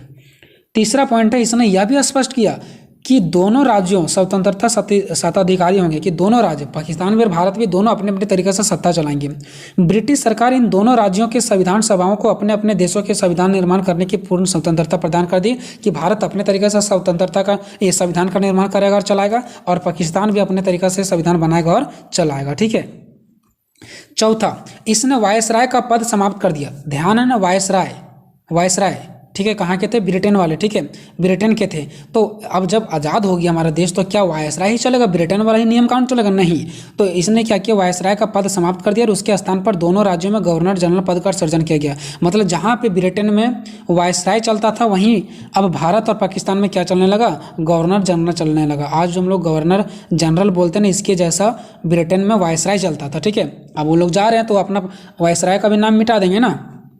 पांचवा, इन पर ब्रिटेन सरकार का कोई नियंत्रण नहीं होना था। अब जितनी भी सारे यहाँ पे चीज़ें बन रहा है उस पर ब्रिटेन का सरकार का कोई भी नियंत्रण नहीं होने वाला था। सब भारत में भारत का होगा और पाकिस्तान में पाकिस्तान वालों का होगा, ठीक है। इसलिए 14 को 15 अगस्त, ये 14 को जो है पाकिस्तान आज़ाद हुआ, 15 को भारत आज़ाद हुआ। ज़्यादा लेट भी नहीं है, मध्यरात्रि में हुआ था, घंटों का डिफरेंट है, दिन का डिफरेंट नहीं है, ठीक है। इसने दोनों राज्यों को अपने देश का संविधान बनाना और उसके लिए किसी भी देश का संविधान को अपनाने की शक्ति दी। ब्रिटेन जब जा रहे थे तो ये कहा के गए थे कि आप दोनों राज्यों को, भारत और पाकिस्तान दोनों का, आप अपने तरीके से संविधान बना सकते हैं और आप चाहे तो किसी दूसरे देश के संविधान के जैसा नियम कानून को भी बना सकते हैं और चला सकते हैं। नेक्स्ट पॉइंट जो रखा गया था, 7वां पॉइंट, ऐसा क्या था 7वां पॉइंट, सभाओं को यह भी शक्ति दी गई कि जो भारत और पाकिस्तान की जो संविधान सभा के जो था उसमें यह भी शक्ति दिया गया कि किसी भी ब्रिटिश कानून को समाप्त करने के लिए कानून बना सकती है, कि जो ब्रिटिश वाले हम लोग जो कानून बना करके जा रहे हैं आप लोगों के हाथों में है कि मेरे द्वारा नहीं कि ब्रिटिशों के द्वारा बनाया गया कानून को, कोई भी कानून को आप लोग क्या कर सकते हो, समाप्त कर सकते हो, खत्म कर सकते हो और आप नए कानून को भी बना सकते हो। यहाँ तक कि उन्हें यह भी स्वतंत्रता दिया गया था कि इस अधिनियम को भी निरस्त करने का अधिकार था। यानी जो अधिनियम हम लोग बनाए थे 1935 का अधिनियम, इस अधिनियम वगैरह को भी आप लोग क्या कर सकते हो, समाप्त कर सकते हो। ऐसा नहीं कि जो हम लोग बना के चल गए वही आप लोग उसी के हिसाब से चलो, जबरदस्ती नहीं, अपना आपको जो अच्छा लगे उसके हिसाब से आप लोग चला सकते हो। जैसे लास्ट में ये लोग करके चले गए, जैसे सच में ये हमारे दोस्त रहे होंगे। ठीक है, 15 अगस्त 1947 के बाद ब्रिटिश संसद में पारित हुआ कोई भी अधिनियम दोनों डोमिनियन पर तब तक लागू होगा जब तक कि दोनों डोमिनियन मतलब ये दो राज्य, ठीक है, इस कानून को मानने के लिए कानून नहीं बना लेंगे। देखो ऐसा ये कहा गया कि जब 15 अगस्त 1947 के बाद ब्रिटिश संसद में पारित हुआ कि कोई भी अधिनियम जब तक आप लोग अपने खुद पैरों पर खड़े नहीं होंगे तब तक आप लोगों को ब्रिटिश राज्य के द्वारा दिया गया जो कानून है उस कानून को मानना पड़ेगा। कब तक? जब तक आप लोग खुद के पैरों पर खड़ा नहीं हो जाएंगे, जब तक खुद से आप लोग कानून नहीं बनाएंगे। ठीक है, इसके साथ ही आदिवासी क्षेत्र समझौता संबंधों पर भी ब्रिटिश हस्तक्षेप समाप्त हो गया। जो आदिवासियों पर जो ब्रिटिशों का जो अपना शासन था वो भी क्या हो गया, वहाँ का शासन खत्म कर दिया गया। एंड 10 पॉइंट जो इंपॉर्टेंट है कि इसने किसने लिखा गया, ठीक है, इसने भारतीय रियासत किसको कहते हैं दोस्तों, आप सभी को पता होगा कि कहा जाता था राजाओं का शासन हुआ करता था। जो 4-5 गांव को, 4-5 क्षेत्र को, 4-5 शहरों को, मतलब बड़े एक क्षेत्र को मिला करके, बहुत सारे क्षेत्रों को मिला करके कुछ लोग उसको संभालते थे। तो बड़े बड़े भी लोग तो थे, ऐसा तो थोड़ी ना था कि भारत में सब गरीब थे। ठीक है, और बस ब्रिटिश लोग ही यहाँ पे शासन करता था, यहाँ के बड़े बड़े लोग भी शासन करते थे, चमचेगिरी वाले। ठीक है, तो उन लोगों को तब थोड़ा डर सताने लगा ना कि अब तो आज़ाद हो गया, अब हम लोग कहाँ जाएंगे। तो ब्रिटिशों ने उनके लिए भी एक बहुत अच्छा सिस्टम निकाला कि जो रियासत लोग हैं, बड़े लोग जैसे बोल सकते हैं, ठीक है, वो लोग भी चाहें तो भारत के साथ रह सकते हैं मिल करके, या तो फिर वो भी अपना एक अलग देश बना सकते हैं। ठीक है, एक अलग क्षेत्र बना सकते हैं। तो इसने भारतीय रियासतों को यह स्वतंत्रता दी कि चाहे वो तो भारतीय डोमिनियन के साथ मिलकर रह सकता है, भारत के साथ, या तो पाकिस्तान के साथ मिलकर रह सकता है, तो फिर अलग बना सकता है। इस अधिनियम में यह भी बताया जाता है कि जब तक दोनों राज्य संविधान नहीं बनाते हैं तब तक भारत शासन अधिनियम 1935 को मानेंगे। जो 1935 का अधिनियम था, जो कि आप लोगों का एक क्वेश्चन भी मैंने बनाया, इसने ये कहा गया था 1935 अधिनियम कौन बनाया था, ब्रिटिश वाले ही बनाया था। तो ब्रिटिशों का कहना था कि जब तक आप लोग एक संविधान निर्माण नहीं करते हो, जब तक आप लोग नियम कानून पे खड़े नहीं हो जाते हो, तब तक आप लोग 1935 का अधिनियम के तहत ही चलो। ठीक है, ताकि आप लोगों को कोई दिक्कत ना हो। हालांकि दोनों डोमिनियनों राज्य को इस कानून में सुधार करने का अधिकार था। और देखो, दोनों डोमिनियन पाकिस्तान और भारत दोनों को यह अधिकार था कि 1935 का अधिनियम जो ब्रिटिश ने बना करके गया था उसमें चाहो तो आप लोग बदलाव भी करके रख सकते हो। ऐसा नहीं कि जो हमने 1935 में बना के गए उसी के हिसाब से चलो, आप चाहो तो जो अच्छा लगे उसमें चेंजिंग भी कर सकते हो। अब 13 पॉइंट है कि 15 अगस्त 1947 के पूर्व के, यानी 15 अगस्त 1947 में जब आज़ाद हुआ उसके पहले जो सिविल सेवा के कर्मचारी लोग थे वही सुविधा मिलती रही जो उन्हें पहले प्राप्त था। यानी आज़ादी से पहले जैसा उन लोगों को सेवा मिलता था कर्मचारियों लोगों को, वैसा सेवा बाद में भी मिलना शुरू हो गया। ठीक है, अब देखो 14 से 15 अगस्त 1947 के मध्य रात्रि को भारत में ब्रिटिश शासन का अंत हो गया। मतलब ब्रिटिश यहाँ से छोड़ के चले गए और समस्त शक्तियाँ दो नए स्वतंत्र डोमिनियन भारत और पाकिस्तान को हस्तांतरित कर दी गई। उसके बाद जवाहरलाल नेहरू को भारत के पहले प्रधानमंत्री के रूप में शपथ दिलाई गई। सोचो वो दिन 14 से 15 अगस्त क्या रहा होगा जब सारे ब्रिटिश लोगों ने हिम्मत हार के भारतीय लोगों के सामने अपना दम घुट करके वो लोग चले गए और 14 अगस्त को पाकिस्तान बना दिया गया और 15 अगस्त को भारत बना दिया गया। वो मध्यरात्रि का दिन होगा, जरा सोचो कि क्या वो दिन रहा होगा। ठीक है, तो यहाँ से दोस्तों मेरा क्वेश्चन खत्म होता है। अब हम लोग नेक्स्ट है क्रिप्स मिशन योजना की आलोचनात्मक विवेचना करें। क्वेश्चन आपको चेंज करके ऐसे भी दे सकता है कि 1942 के क्रिप्स मिशन योजना की आलोचनात्मक परीक्षण करें, या तो फिर क्वेश्चन में क्रिप्स मिशन योजना से संबंधित किसी भी प्रकार का क्वेश्चन अगर आपको घुमा करके दे दे, आपको पूरा आंसर में यही आंसर लिखना है। ठीक है, और भी अगर आप वीडियो देखना चाहते हैं तो कमेंट में लिंक दिया गया, वहाँ से जाकर के और भी ढेर सारी वीडियो देख सकते हैं जो आपके एग्जाम के लिए इंपॉर्टेंट है। ठीक है, अब हम देखो यहाँ पे इस क्वेश्चन को स्टार्ट करने से पहले कुछ हर एक वीडियो के जैसा मैं आपको कुछ पहले ही बताना चाहूँगा। ठीक है, उसको ध्यान से समझना तभी ये क्वेश्चन समझ में आएगा। ठीक है, ये जो क्रिप्स मिशन योजना है वो एक ब्रिटिश यानी अंग्रेजों और भारतीयों के बीच का एक योजना है, क्रिप्स मिशन योजना। ठीक है, कहानी हुआ कुछ यूँ था दोस्तों कि द्वितीय विश्व युद्ध स्टार्ट होने वाला था। ठीक है, द्वितीय विश्व युद्ध स्टार्ट होने वाला था, तो द्वितीय विश्व युद्ध में ब्रिटेन भी शामिल था। ठीक है, और ब्रिटेन को वो युद्ध क्या करना था, जीतना था। अब ब्रिटेन उस विश्व युद्ध में अकेला नहीं था, ब्रिटेन की तरफ से बहुत सारे देश थे, जैसे अमेरिका था, संयुक्त राष्ट्र अमेरिका था। ठीक है, तो ये सब देश थे। ठीक है ना, सोवियत संघ भी थे, मतलब सोवियत संघ, अमेरिका और ये जो आपका है ब्रिटेन। ठीक है, ये सब मिल करके एक तरफ थे। ठीक है, और विश्व युद्ध लड़ रहे थे। तो क्या हुआ कि ब्रिटेन को ये फुसलाया गया अमेरिका के द्वारा और सोवियत संघ के द्वारा कि आप भारत पर कब्जा किए हो। ब्रिटेन वालों को ऐसा बोला, ठीक है, कि आप भारत पर कब्जा किए हो, आप भारत वालों से क्या करो, सहायता लो ताकि हम द्वितीय विश्व युद्ध में जीत जाएं। ठीक है, तो इसके लिए क्या होता है कि जो वहाँ ब्रिटिश की सरकार थी, वो एक व्यक्ति जिसका नाम होता है सर क्रिप्स, उसको भारत भेजते हैं और बोलते हैं कि जाओ भारत के लोगों का आप फुसला करके आओ। ठीक है, क्या फुसलाने की बात बताया गया था कि जब आप हमें द्वितीय विश्व युद्ध में क्या करेंगे, मदद करेंगे, और जब हम द्वितीय विश्व युद्ध जीत जाएंगे, लड़ाई समाप्त हो जाएगा, उसके बाद हम आप सभी को क्या करेंगे, आज़ाद करेंगे। लेकिन सर क्रिप्स जो थे वो अपने आप को बहुत तेज समझते थे कि हमें ये पदभार मिला है, जाते हैं भारत के लोगों को फुसलाएंगे। वो तो बेवकूफ़ लोग होते वो, लेकिन बेचारा गया वहाँ पर, इनका मजाक बना दिया गया, फिर ये चुपचाप वहाँ से लौट भी गए। सर क्रिप्स वहाँ पे भारत जाते हैं और भारत के लोगों को ऐसे ऐसे बताते हैं कि हमें हमारे सरकार जो है, ब्रिटेन की सरकार ने ऐसे ऐसे बोला गया कि अगर आप मुझे लड़ाई में साथ दोगे तो हम आपको आज़ाद कर देंगे। ये वो बहुत ज़्यादा कहानी सुनाई गया कि बहुत सारा फ़ायदा होगा। लेकिन भारत के लोगों, उस टाइम वहाँ पे चलता था कांग्रेस पार्टी। ठीक है, तो उन लोगों ने कसम खा रखा था कि अब जब तक हमें आज़ादी नहीं मिलेगा तब तक किसी भी प्रकार से हम आप सबको साथ देने वाले नहीं हैं। क्योंकि ये धोखा ये पहली बार नहीं था, इसके पहले भी जब प्रथम विश्व युद्ध हुआ था उस टाइम भी यही बात कहा गया था, लेकिन उन लोग फिर से भी हमें दबोचे रहे और हमें आज़ाद करने का नाम नहीं लिए। ठीक है, तो इस बार ये कसम खा लिए थे कि अब हम आपको सपोर्ट नहीं करने वाले हैं। और भारतीयों के पास उस टाइम अच्छा मौका था। अच्छा मौका क्यों था, अगर उस टाइम द्वितीय विश्व युद्ध चल रहा था, ठीक है, उस टाइम उसके पास, भारतीयों के पास अच्छा मौका था कि हम उसको साथ नहीं देंगे, अब ये जाएंगे कहाँ। ठीक है, तो क्रिप्स जो गए थे समझाने के लिए वहाँ पे, सर क्रिप्स एक व्यक्ति के नाम था जो ब्रिटिश सरकार ने भेजा था, तो ये जो समझाने के लिए भेजे थे तो भारत के लोगों ने नहीं समझे। ठीक है, फिर ये चुपचाप अपने मुंह को चुपचाप करके वहाँ से क्या करके लौट गए हैं। ठीक है, फिर जब ये बताया कि ऐसा ऐसा बात है, यहाँ के लोग नहीं मान रहे हैं, तो फिर अमेरिका भी इसमें शामिल होता है, संयुक्त राष्ट्र अमेरिका। अमेरिका क्यों, क्योंकि अमेरिका भी और ये जो आपका था सोवियत संघ और ब्रिटेन, ये तीनों मिल करके जो थे वो एक तरफ से लड़ाई लड़ रहे थे ना द्वितीय विश्व युद्ध में। ठीक है, तो अमेरिका भी बहुत ज़्यादा प्रभाव डालने का प्रयास किया भारतीयों पर कि अगर आप बात नहीं मानोगे तो हमारे आपके साथ ये करेंगे वो करेंगे।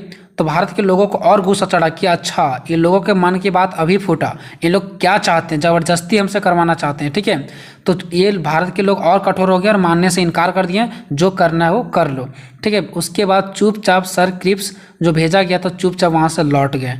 ठीक है, और अंतिम में जाकर के जो ये क्रिप्स मिशन योजना था ना, इन लोगों का, सर क्रिप्स वाले जो भेजे थे, ये योजना तैयार किया गया था ना, ये सब फेल हो गया योजना।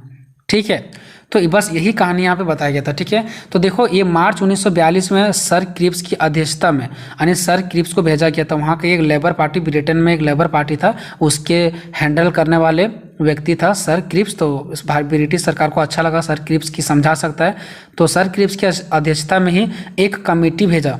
कौन, ब्रिटिश सरकार, कहाँ पे, भारत पे। किसको भेजा, सर क्रिप्स को भेजा गया और उसके साथ कुछ और लोगों को भेजा गया। ठीक है, इसलिए इसी के नाम पे क्रिप्स मिशन रखा गया, क्योंकि ये मिशन था, योजना था। ठीक है, इसलिए इसी के नाम पर क्रिप्स मिशन रखा गया। इसके साथ और भी तो व्यक्ति थे, उसके नाम पर भी तो रख सकते थे, लेकिन ये मेन व्यक्ति थे जो भारत भेजे थे, वो अकेला इसी को नहीं और इसके साथ भेजे थे, लेकिन वहाँ का ये हेड था। मान लो 7 आदमी भेजे तो 7 का ये हेड था। ठीक है, ये बात आपको ध्यान रखना है। क्रिप्स मिशन को ब्रिटिश सरकार द्वारा भारत भेजा गया, जिसका उद्देश्य क्या था कि द्वितीय विश्व युद्ध के समय अपने लिए भारत का पूर्ण सहयोग प्राप्त करना था। यानी ब्रिटिश सरकार ये चाहता था कि भारत का क्या हो, हमें अधिक से अधिक क्या हो, सहयोग मिले। ठीक है, आगे देखो, क्रिप्स मिशन का उद्देश्य भारतीय सहयोग को सुरक्षित करना था कि भारतीय का सहयोग हमें मिले और ब्रिटिश युद्ध आने के जो द्वितीय विश्व युद्ध के लिए समर्थन प्राप्त करना था कि किसी भी तरीका से द्वितीय विश्व युद्ध में हमें क्या हो जाए, भारत का क्या हो जाए, हमें सहायता प्राप्त हो जाए। ठीक है, द्वितीय विश्व युद्ध में। ठीक है, ब्रिटेन पर मित्र राष्ट्र, देखो जो द्वितीय विश्व युद्ध हो रहा था वो मित्र राष्ट्र और धुरी राष्ट्र हो रहा था, आप सभी को पता होगा। ठीक है, एक तरफ मित्र राष्ट्र थे और एक तरफ धुरी राष्ट्र थे। तो मित्र राष्ट्र में कौन कौन शामिल थे, जैसे अमेरिका हो गया, सोवियत संघ हो गया और चीन भी था, ब्रिटेन भी था, ये सब चीज़ें था। ठीक है, आप सभी को पता होगा।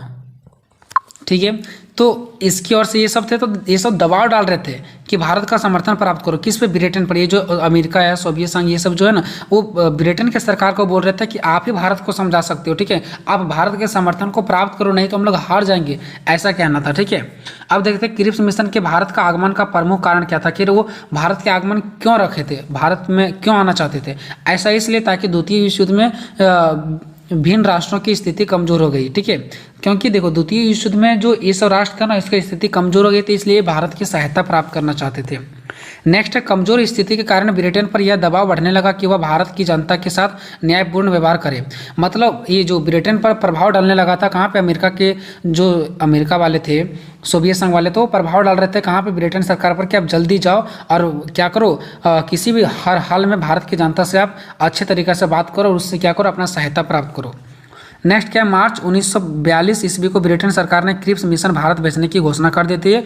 और किसको भेजता है, सर क्रिप्स जो वहाँ के व्यक्ति थे। ठीक है, सर क्रिप्स को भेजते हैं। भारत के भावी शासन की एक योजना लाया गया। ठीक है, और इस योजना जो सर क्रिप्स था कि ऐसे ऐसा जाकर के वहाँ पे बताना कि आप हमें अगर साथ दोगे तो हम आपको क्या करेंगे, आज़ाद करेंगे, यही सब चीज़ें योजना दिया गया। और मार्च 1942 का दिन होता है जब वो क्रिप्स को भेज दिया जाता है, कहाँ पे, भारत। ठीक है, अब क्रिप्स मिशन का प्रस्ताव क्या था, आखिर क्रिप्स मिशन तो बना दिया गया, किस लिए बनाया गया, ताकि वहाँ से ब्रिटेन लोगों का क्या हो, सहायता प्राप्त हो।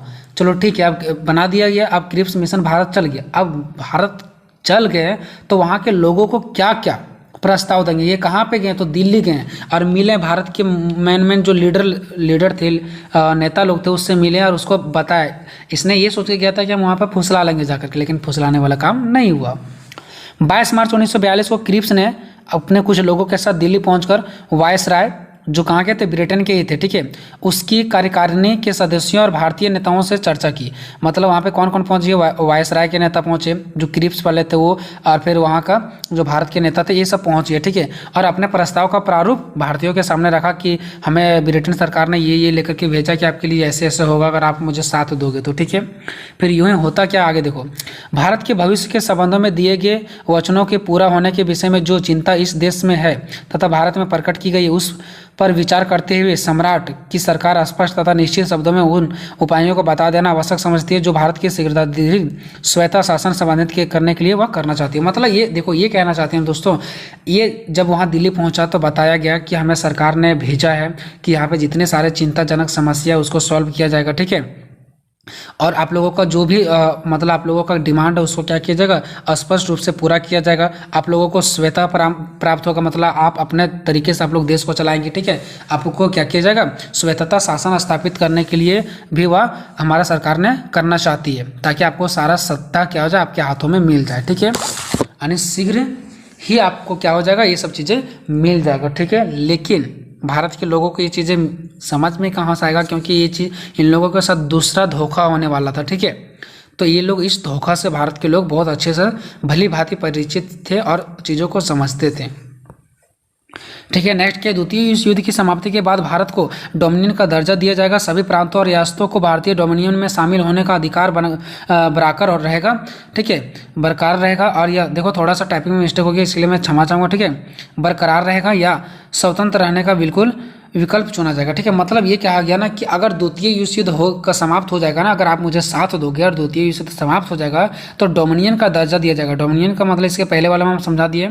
डोमिनियन का मतलब यहाँ पे ये हो गया दोस्तों कि उस टाइम सभी लोग रट रहे थे कि भारत को एक अलग दिया जाए, और उस टाइम एक पाकिस्तान का भी बताया गया था कि बंटवारा जरूर किया जाएगा। ठीक है, भारत के लोग में कुछ ऐसे भी लोग थे जो बंटवारा का बात किया जाता था। ठीक है, तो वहाँ के जो आया था ना क्रिप्स मिशन, जो क्रिप्स आया था तो ये भी बताया गया था कि आप लोग जो विभाजन का बात कर रहे थे ना, वो भी आपको दिया जाएगा। ठीक है, सभी प्रांतों और रियासतों को भारतीय डोमिनियन में शामिल होने का अधिकार बरकरार रहेगा या स्वतंत्र रहने का विकल्प चुना जाएगा। मतलब ये कहा गया था जितने भी सभी जो प्रांत यहाँ पे प्रांत के लोग हैं और रियासत मतलब जिसको हम बताया था बड़े लोग, ठीक है, मतलब जितने भी सारे यहाँ पे लोग हैं उस सभी को डोमिनियन में शामिल होने का अधिकार बरकरार रहेगा। ठीक है, मतलब कुछ ऐसे भी बड़े बड़े लोग थे जिसको बताया गया कि अगर आप चाहो तो भारत में मिलकर रह सकते हो, आप चाहो तो पाकिस्तान में मिलकर रह सकते हो, और अगर आप चाहो तो अलग से भी आप अपना देश के लिए बोल सकते हो, तो आपको एक अलग देश भी बना दिया जाएगा। जो बड़े बड़े लोग थे राजा महाराजा ऐसे करके समझो। ठीक है, चौथा क्या है, युद्ध की समाप्ति पर शीघ्रातिशीघ्र एक संविधान सभा का निर्वाचन किया जाएगा। मतलब ये भी कहा गया ना कि जैसे युद्ध समाप्त होगा ना, आप लोगों के एक संविधान का भी निर्माण कर दिया जाएगा। दोस्तों अगर आपको जल्दबाजी में समझ नहीं आ रहा होगा तो कमेंट करो कि सर आप जल्दी पढ़ते हो, समझ नहीं आ रहा है, या तो फिर आप थोड़ा सा गलत भी पढ़ देते हो, तो इसके लिए मैं क्षमा चाहूँगा, क्योंकि जल्दबाजी में तो देखो एक का करके धीरे धीरे पढ़ेंगे दोस्तों तो ज़्यादा समय लग जाएगा। इसलिए मैं अपने समझने के लिए पढ़ता हूँ। ये मत समझना कि मैं आपको पढ़ाने के लिए आपको पढ़ाने के लिए मैं क्या कर रहा हूँ, इसको पढ़ रहा हूँ, ऐसा कुछ भी नहीं। ठीक है, बस मैं अपने पढ़ने के लिए इसको जल्दबाजी में मैं अपने मन में समझता हूँ और आपको समझाता हूँ। पांचवा क्या है, ब्रिटिश भारत के प्रत्येक प्रांत और देशी राज्यों को संघ में शामिल होने अथवा ना होने तथा पृथक रहकर स्वयं औपनिवेशिक स्तर का अधिकार रहेगा। ठीक है, देखो ब्रिटिश भारत के प्रत्येक प्रांत मतलब वहाँ के जितने भी सारा राज्य था, देशी राज्यों मतलब वही रियासतें के लोग जो बड़े बड़े लोग थे, उस सभी को बताया गया कि आप चाहो तो भारत में रह सकते हो, आप लोग चाहो तो पाकिस्तान में रह सकते हो, और आप लोग बड़े लोग चाहो तो अलग भी निर्माण कर सकते हो, अलग रह करके भी आप अपना अधिकार को पा सकते हो। छठा, ब्रिटिश सरकार अनिवार्य रूप से भारत की प्रतीक्षा के लिए उत्तरदायी होगी। और ये भी कहा गया कि अगर आप मुझे साथ दोगे तो ब्रिटिश सरकार आपके रक्षा के लिए हमेशा उत्तरदायी रहेगा, खरा उतरेगा आपके रक्षा के लिए। सोचो कितना फुसलाने का काम किया गया। शायद अभी अगर आपको कोई ऐसा बोल देगा ना तो आप लोग क्या करोगे, फिर से फुसलाने का काम करोगे। लेकिन भारत के लोग का अंदर देखोगे दृढ़ संकल्प कितना था उन लोगों के अंदर। दृढ़ संकल्प ले रखा था कि नहीं मुझे सहायता करना है तो नहीं करना है। ठीक है, एंड लास्ट 7 पॉइंट है, यदि भारत चाहेगा तो राष्ट्रमंडल से अपना संबंध विच्छेद कर सकता हो। देखो ये भी कहना था ब्रिटेनों का, जो ब्रिटेन वाले थे, कि अगर आप मुझे साथ दोगे तो आप जो राष्ट्रमंडल में शामिल हो ना, उससे आप विच्छेद भी हो सकते हो, अलग भी हो सकते हो, कोई दिक्कत नहीं रहेगा। अब देखते हैं क्रिप्स मिशन की योजना असफल क्यों रह गया। क्रिप्स तो बहुत अच्छे से समझाने के लिए गए थे भारत के लोगों में, लेकिन भारत के लोगों ने क्यों नहीं माना और असफल होने का रीजन क्या था, क्यों वो सफल नहीं हो पाया था। ब्रिटेन सरकार जो भेजा था क्रिप्स को कि जाओ समझा कर क्या भारत के लोगों को पागल समझ रखे थे?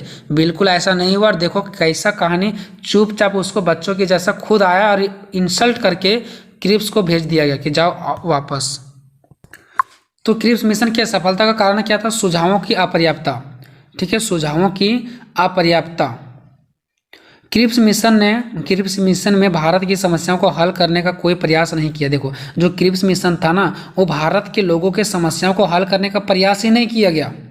क्रिप्स योजना की असफलता का यह भी एक प्रमुख कारण था कि इनकी समस्या सॉल्व नहीं की गई भारत के लोगों को, बस समझाया जा रहा है, कोई समस्या तो सॉल्व करके दिखाओ। तो कहीं ना कहीं उन लोगों में एक सुझाव की भी कमी था, सुझाव की अपर्याप्तता था। ठीक है, दूसरा क्या है, ब्रिटिश सरकार की फिरंगी नीति। ब्रिटिश सरकार का फिरंगी नीति माना था, इसकी वजह से भी सफल नहीं हो पाया। क्यों? क्योंकि ब्रिटिश सरकार की फिरंगी नीति भी क्रिप्स मिशन की असफलता का कारण रहा।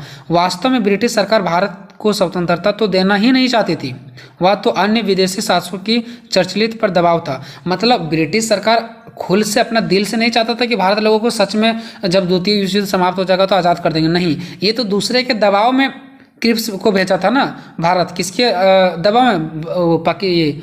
अमेरिका वाले क्या बोल रहे थे कि भारत को आप किसी भी तरीके से मना लो। सोवियत संघ वाले क्या बोल रहे थे कि आप भारत को किसी तरीके से मना लो। तो ये विदेशी देशों के द्वारा ये प्रभावित थे, इसलिए ब्रिटिश की सरकार थोड़ा सा गम खाएं और वो भारत भेज दिए गए क्रिप्स को, नहीं तो ये भी नहीं भेजते। ठीक है, तो इनका भी एक फिरंगी नीति था, इसलिए सफल नहीं हो पाया था। मतलब ये चाह भी रहे थे और एक तरफ से नहीं भी चाह रहे थे। अंग्रेजों के प्रति अविश्वास। भारत के लोगों को अंग्रेजों के प्रति बिल्कुल विश्वास नहीं था। ठीक है, अंग्रेजों की प्रथम विश्व युद्ध के समय सही यह नीति रही थी कि वे परिस्थिति जब प्रथम विश्व युद्ध हुआ था ना, उसी टाइम भी ये नीति ऐसा भी अपनाया था। ऐसा बात नहीं कि पहली बार अपना रहे थे। ठीक है, लेकिन हुआ कुछ यूँ कि वे परिस्थितिवश आश्वासन तो दे देते थे, मतलब किसी भी परिस्थितिवश क्या करते थे, वो आश्वासन तो दे देते थे, लेकिन जब संकट टल जाता था ना तो वह अपने वचनों में मुकर जाते थे। इसलिए भारतीयों को अंग्रेजों पर विश्वास नहीं था। पांचवा क्या, अंग्रेज की दृढ़ता। अंग्रेज स्वतंत्रता प्राप्त करने के लिए कटिबद्ध थी। वह यह सोच रहे थे कि अगर यह मौका भारतीयों के हाथों से निकल गया तो फिर कोई भी और दूसरा मौका नहीं मिलेगा। ठीक है, इसलिए कांग्रेस की दृढ़ता, मतलब भारत में जो लोग थे ना, कांग्रेस एक पार्टी बना रखे थे अपने, तो उन लोग दृढ़ ले लिया था कि अब हमें इन लोगों को साथ नहीं देना है तो नहीं देना है। इसलिए कांग्रेस ने क्रिप्स योजना को अस्वीकार कर दिया। क्रिप्स के प्रस्तावों की असफलता का कारण यह भी था। ठीक है, पांचवा क्रिप्स की गलतियां। क्रिप्स जो भारत आया था ना बहुत चतुर बन के, उसका भी कुछ गलती था। क्या गलती था, देखो, क्रिप्स के मन में कई गलतियां धारणाएं भी थी। वह अपने आप को बहुत चतुर राजनीतिक समझता था। उनका मानना था कि उसके प्रस्ताव ही भारतीय की समस्याओं का समाधान कर सकते हैं, लेकिन वास्तविकता में वह ना तो भारतीयों की समस्याओं को ना तो ठीक समझ पाया और ना ही कोई हल निकल पाया। इसलिए क्रिप्स भी बहुत ज़्यादा गलती कर दिया, भारत के लोगों को फीलिंग को नहीं समझ पाया। हैलीफैक्स का भाषण। हैलीफैक्स अमेरिका के थे। अब जब देख लिया कि ब्रिटेन के द्वारा क्रिप्स को भेजा गया और इसका बात नहीं मान रहा, तो हाथ कौन लगा दिया, अमेरिका हाथ लगा दिया। अमेरिका, जो संयुक्त राष्ट्र अमेरिका था, उसका हैलीफैक्स एक व्यक्ति थे जिसका भाषण यहाँ पे क्या दिया गया वो देखो। क्रिप्स के आगमन के समय भारत का सारा वातावरण आशाओं से भरा था। ठीक है, कि क्रिप्स जाएगा, समझाएगा, सब कुछ होगा, लेकिन कुछ हुआ नहीं। उसके बाद क्या होता है, कांग्रेस कार्य समिति उसके सुझावों पर विचार कर रही थी, लेकिन उसी समय अमेरिका के ब्रिटिश राजदूत हैलीफैक्स ने अपने एक भाषण में कांग्रेस की कटु आलोचना की। भारत में जो कांग्रेस पार्टी बनाया था ना, इसका हैलीफैक्स जो कहाँ के थे, अमेरिका के थे, वो आए भारत और भारत के अंग्रेजों में, भारत की जो एक ग्रुप बना था कांग्रेस पार्टी, उसके बारे में आलोचना किया गया। आलोचना मतलब बुराई किया गया। ठीक है, धमकियाँ भी दी गई। इससे गांधी जी समेत कांग्रेस की बहुत सारे नेताएं क्या हो गए, और भी उसके साथ साथ क्रिप्स का रवैया भी बदल गया। अब जो क्रिप्स प्यार से समझा रहे थे ना भारत के लोगों को, अब इनका भी माहौल क्या हो गया, गर्म हो गया। अब वह भी भारतीयों की आलोचना करने लगा। इससे अंग्रेज का रुख और भी कठोर हो गया, भारत के लोगों का मन और कठोर हो गया। इसलिए क्रिप्स मिशन असफलता का कारण संयुक्त राष्ट्र अमेरिका के ब्रिटिश राजदूत जो हैलीफैक्स का भाषण भी दिया था ना, ये भी बहुत बड़ा भारत के लोगों के लिए अच्छा साबित हुआ कि वो आए और यहाँ पे थोड़ा इन लोगों को कुछ डांट फटकार करके कुछ गलतियाँ बोले भारत के बारे में, तो और भी यहाँ पे क्या हो गया, इन लोगों के मन में, इन लोगों को समझ आने लगा कि बात क्या है। ठीक है, तो इस प्रकार से क्वेश्चन समाप्त होता है। दोस्तों, आप लोग हर एक वीडियो में अपना एक राय मुझे देना। ठीक है, आप लोग एक मुझे छोटा सा राय ये जरूर देना कि आपको किस प्रकार से समझाया जाना चाहिए। नेक्स्ट, नेहरू रिपोर्ट पर निबंध लिखें। क्वेश्चन को हम इतना आसान तरीका से आपको बता देंगे कि आपको लिखने का भी जरूरत नहीं पड़ेगा। बस एक दो डेट है जो कि कौन सा तारीख को क्या हुआ था याद रखना, बाकी यूं ही आपको बहुत अच्छे तरीके से समझ में आ जाएगा। मैं बहुत ही अच्छे तरीके से आप सभी को समझा दूंगा। ठीक है, क्वेश्चन जो आपका है वो दे सकता है, नेहरू रिपोर्ट पर एक निबंध लिखें, या तो फिर नेहरू रिपोर्ट क्या है, या तो फिर नेहरू रिपोर्ट पर एक नोट्स लिखें, या तो फिर नेहरू रिपोर्ट कि असफलता का कारण बताइए। असफलता मतलब ये नेहरू रिपोर्ट भी सफल नहीं हो पाया था, तो इसके असफलता का क्या कारण है। ठीक है, तो हर एक वीडियो की हर एक क्वेश्चन के आंसर की जैसा कि मैं आपको क्वेश्चन स्टार्ट करने से पहले एक छोटा सा कुछ मैं पॉइंट बताता हूँ जिसके माध्यम से आपको पूरा स्टोरी समझ में आ जाए। तो चलते हैं उस स्लाइड पे। तो यहाँ पे आप लोग देख सकते हैं मैं उस स्लाइड पे आ चुका हूँ जहाँ पे आप लोगों को एक छोटा सा कहानी मैं आपको समझाऊंगा। उसके बाद आपको यूं ही आपको बहुत अच्छे तरीक़े से नेहरू रिपोर्ट समझ में आने वाला है। ठीक है, देखो दोस्तों, मैं आपको ज़्यादा गहराई में भी लेकर के नहीं जाऊँगा। ठीक है, बस मैं उतना ही आपको बताऊंगा कि जीवन भर इस क्वेश्चन को अच्छे तरीके से आप लोग आदर कर पाओगे। ठीक है, देखो बात क्या होता है दोस्तों, आप सभी को पता है 1919 ईस्वी में एक कानून बना था। ये सब बातें जो है ना वो भारतीयों के बीच में है और इंग्लैंड आने की ब्रिटेन के बीच में। ठीक है, अंग्रेजों के बीच में। ये भारतीयों और अंग्रेजों के बीच का विवाद ही बस है, और इसके अलावा तीसरा इसमें कोई आदमी नहीं है, बस दो ही देश।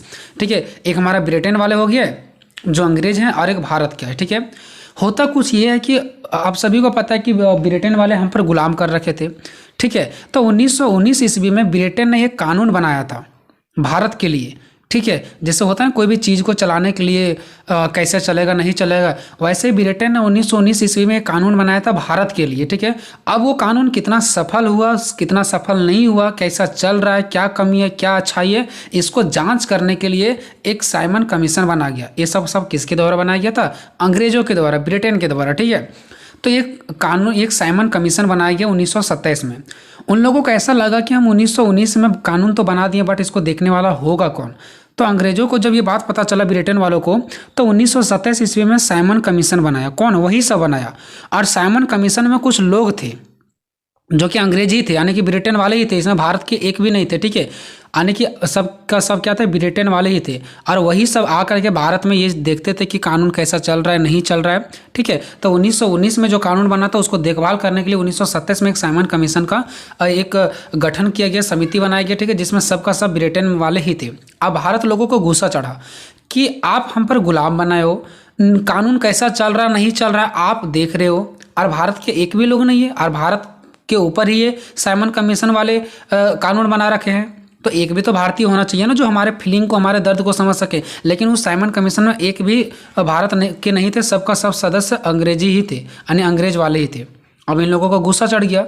अब आगे क्या होता है, भारत के जो लोग थे ना वो साइमन कमीशन का विरोध करते हैं, ठीक है। साइमन कमीशन का क्या करते हैं, विरोध करते हैं, नहीं चाहिए मुझे ऐसा कोई कमीशन। साइमन कमीशन का पूरा जोर शोर से विरोध करते हैं, ठीक है, कि हमें बस आज़ाद कर दो, ये साइमन कमीशन वगैरह आप लोग हटाओ और मुझे आज़ाद कर दो, ठीक है। तो उसी टाइम एक व्यक्ति थे लॉर्ड, जो कि भारत को चुनौती देते हैं। अब ये होता क्या, सो देखो, ये लॉर्ड कहाँ के व्यक्ति थे, ये जो लॉर्ड थे ना वो ब्रिटेन के ही व्यक्ति थे, ठीक है। ये जो लॉर्ड थे वो ब्रिटेन के ही व्यक्ति थे, ठीक है। अब ये ब्रिटेन के कौन व्यक्ति थे, तो ब्रिटेन के वे व्यक्ति थे जो वहाँ के प्रधानमंत्री ने भारत इसको भेज रखा था भारत के लोगों को देखभाल करने के लिए। तो ये भारत के सचिव बन गए थे। लेकिन ऐसा मत समझना कि लॉर्ड भारत के ही व्यक्ति थे, क्योंकि कहीं पे लिखा रहता है भारत का सचिव लॉर्ड। तो भारत का सचिव भले ही लॉर्ड था, लेकिन ये लॉर्ड व्यक्ति असलियत में कहाँ के थे, ब्रिटेन के थे। जो ब्रिटेन के प्रधानमंत्री ने इनको यहाँ पे, वहाँ का सरकार ने इसको यहाँ पे भेज रखा था, क्योंकि बार बार सरकार थोड़ी ना आएगा यहाँ पे, वहाँ के जो प्रधानमंत्री था वो थोड़ी ना आएगा यहाँ पे बार बार देखने के लिए कि भारत में क्या हो रहा नहीं हो रहा है। तो वो एक व्यक्ति चुने थे जिसका नाम था लॉर्ड, ठीक है। अब लॉर्ड को ही भारत में क्या हो रहा नहीं हो रहा उसका मैन वही था, लॉर्ड को ही बनाया गया था, ठीक है, कि सब कुछ आपको ही देखना है।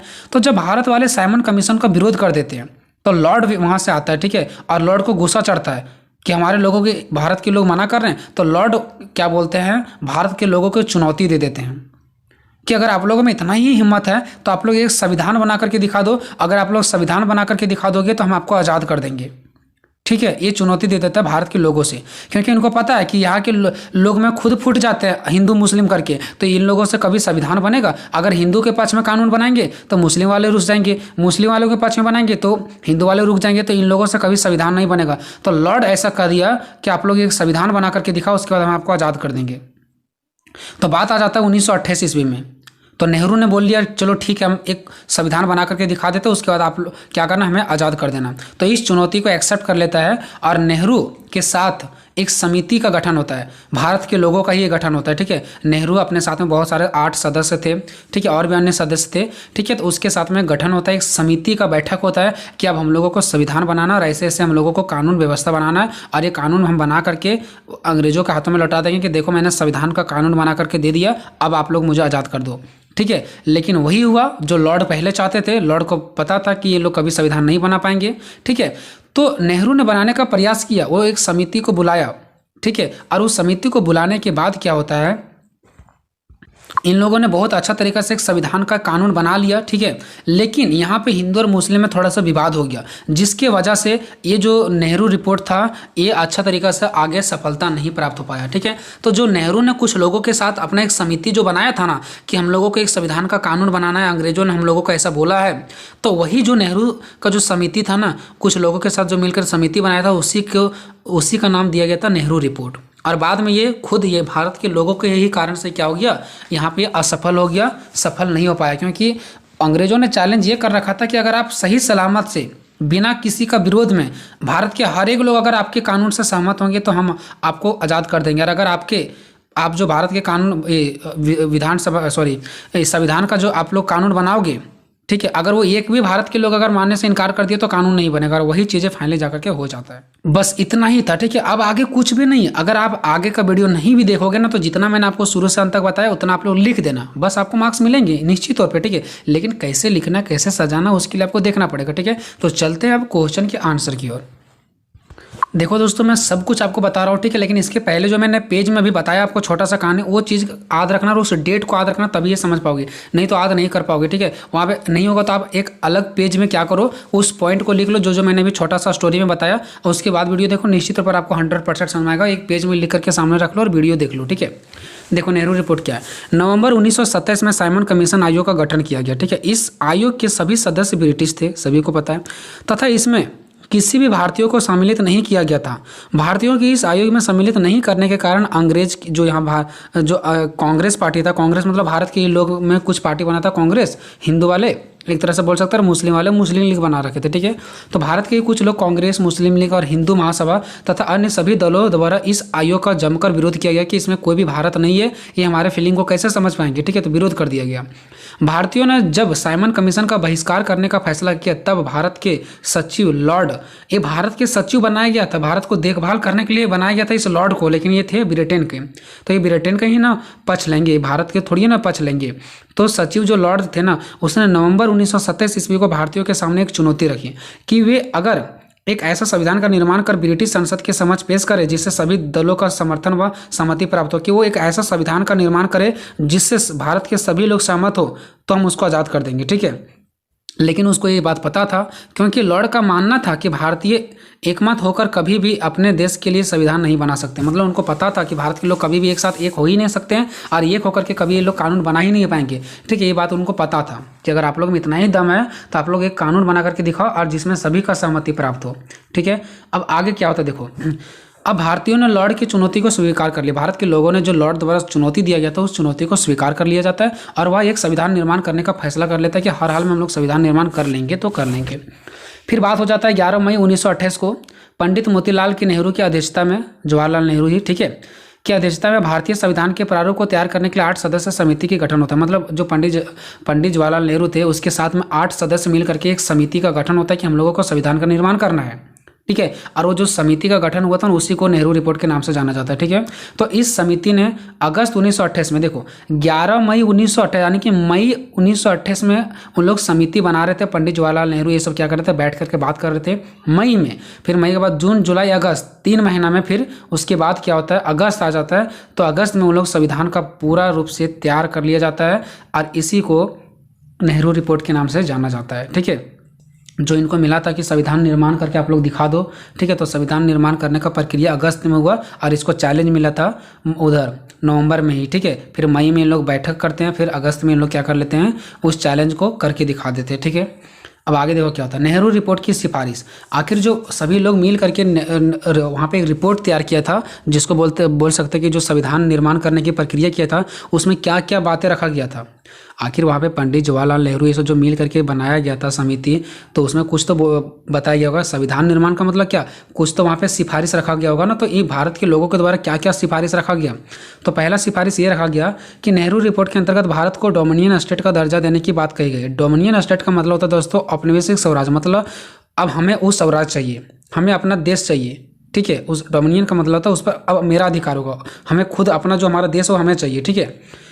इससे तात्पर्य है देश में सरकार तो भारतीयों की होगी। देखो अगर मैं बोलूँगा डोमिनियन अगर स्टेट का, तो दूसरा भाषा में ऐसे भी समझ सकते हो, भारत तो सरकार, ये जो सरकार होगी वो भारत की होगी परंतु ब्रिटिश राष्ट्रमंडल के अधीन होगी। मतलब कि यहाँ का जो सरकार जो भी नियम कानून होगा वो सब भारत के ही सरकार संभालेगी, लेकिन हम लोग आपसे जुड़े रहेंगे। राष्ट्रमंडल का मतलब होता है कि हम आपसे जुड़े रहेंगे, ठीक है। उन्हें ब्रिटिश से हम जुड़े रहेंगे, मतलब यहाँ का सरकार तो भारत के होंगे लेकिन हम आपसे जुड़े रहेंगे। ये पहला कथन था नेहरू की जो समिति बनाया गया था उन लोगों का। दूसरा ये बताया गया था कि केंद्र में द्विसदनीय विधायिका की स्थापना की जाए। भारत के लोगों द्वारा ये कहा गया कि केंद्र में द्विसदनीय विधायिका की स्थापना हो जिसमें द्विसदन हो, 2 सदन हो, ठीक है। तीसरा पॉइंट क्या, भारत में एक संघीय प्रणाली की स्थापना की जाए।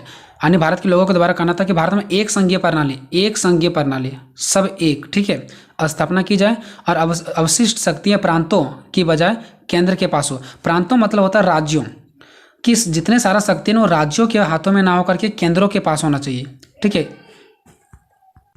क्योंकि अभी भी आपको सभी को पता है केंद्र सरकार होती है और राज्य सरकार। जब कोई संकटकालीन स्थिति हमारे भारत पर आ जाता है ना, तो हर एक राज्य के जो मुख्यमंत्री होता है ना उसको कोई भी कानून बनाने का अधिकार नहीं। उस टाइम सारा शक्ति किसके पास चल जाता है, राज्य को ना होकर के केंद्र सरकार के पास चल जाता है, ठीक है। तो यही कहना भारतीय के लोगों का भी था कि जितना सारा शक्ति होता है वो राज्यों को ना होकर के केंद्र के पास होना चाहिए। ये भारत के लोगों का मानना था, ठीक है। चौथा इसने रूल्स क्या बना रखा था, भारत के लोग जो नेहरू रिपोर्ट वाले थे इन लोगों ने चौथा कानून क्या बना रखा था कि किसी भी राज्य का कोई धर्म नहीं होगा। भारत के लोग हर एक चीज़ को चाहते थे ना कि हम लोग इस प्रकार से कानून बनाए ना कि भारत के हर एक लोग सहमत हो। इसीलिए तो चौथा पॉइंट डाले थे कि किसी भी राज्य का कोई धर्म नहीं होगा। अगर हम बोल देंगे नहीं हिंदू धर्म होगा भारत, तो इससे मुस्लिम वाले रुस जाएंगे। अगर मुस्लिम धर्म बोलेंगे तो हिंदू वाले रुस जाएगा। इसलिए क्या बोला कि हमारा जो राज होगा ना वो कोई भी धर्म पर डिपेंड नहीं होगा, ताकि सारे लोग सहमत हो और हम अंग्रेजों से जीत पाए। लेकिन ऐसा नहीं हुआ। पांचवा क्या, नेहरू रिपोर्ट में सुप्रीम कोर्ट के गठन का प्रस्ताव रखा गया। नेहरू रिपोर्ट में ये भी कहा गया कि हमें सुप्रीम कोर्ट का भी गठन करना है, ठीक है, सुप्रीम कोर्ट। उसके बाद छठा पॉइंट में ये भी रखा गया कि 21 वर्ष से अधिक आयु के पुरुष तथा महिलाओं को मतदान करने का अधिकार भी दिया जाएगा। सातवां पॉइंट में ये भी बताया कि सभी भारतीयों को 19 मौलिक अधिकार एवं महिलाओं को पुरुषों के समान सभी अधिकार दिए जाएंगे। 19 मौलिक अधिकार का बात किया गया और महिलाओं को पुरुषों के समान अधिकार दिया जाने की भी बात किया गया, ठीक है। उसके बाद नेक्स्ट देखते हैं आठवां, ठीक है, प्रांतों मतलब होता है राज्य, ठीक है। राज्यों में अल्पसंख्याओं के लिए सीट आरक्षण का प्रावधान किया गया। जैसे अभी भी आप लोग देख सकते हैं, जिन भी कोई वर्ग का जाति का क्या होता है जनसंख्या कम होता है उसे आरक्षण दिया जाता है।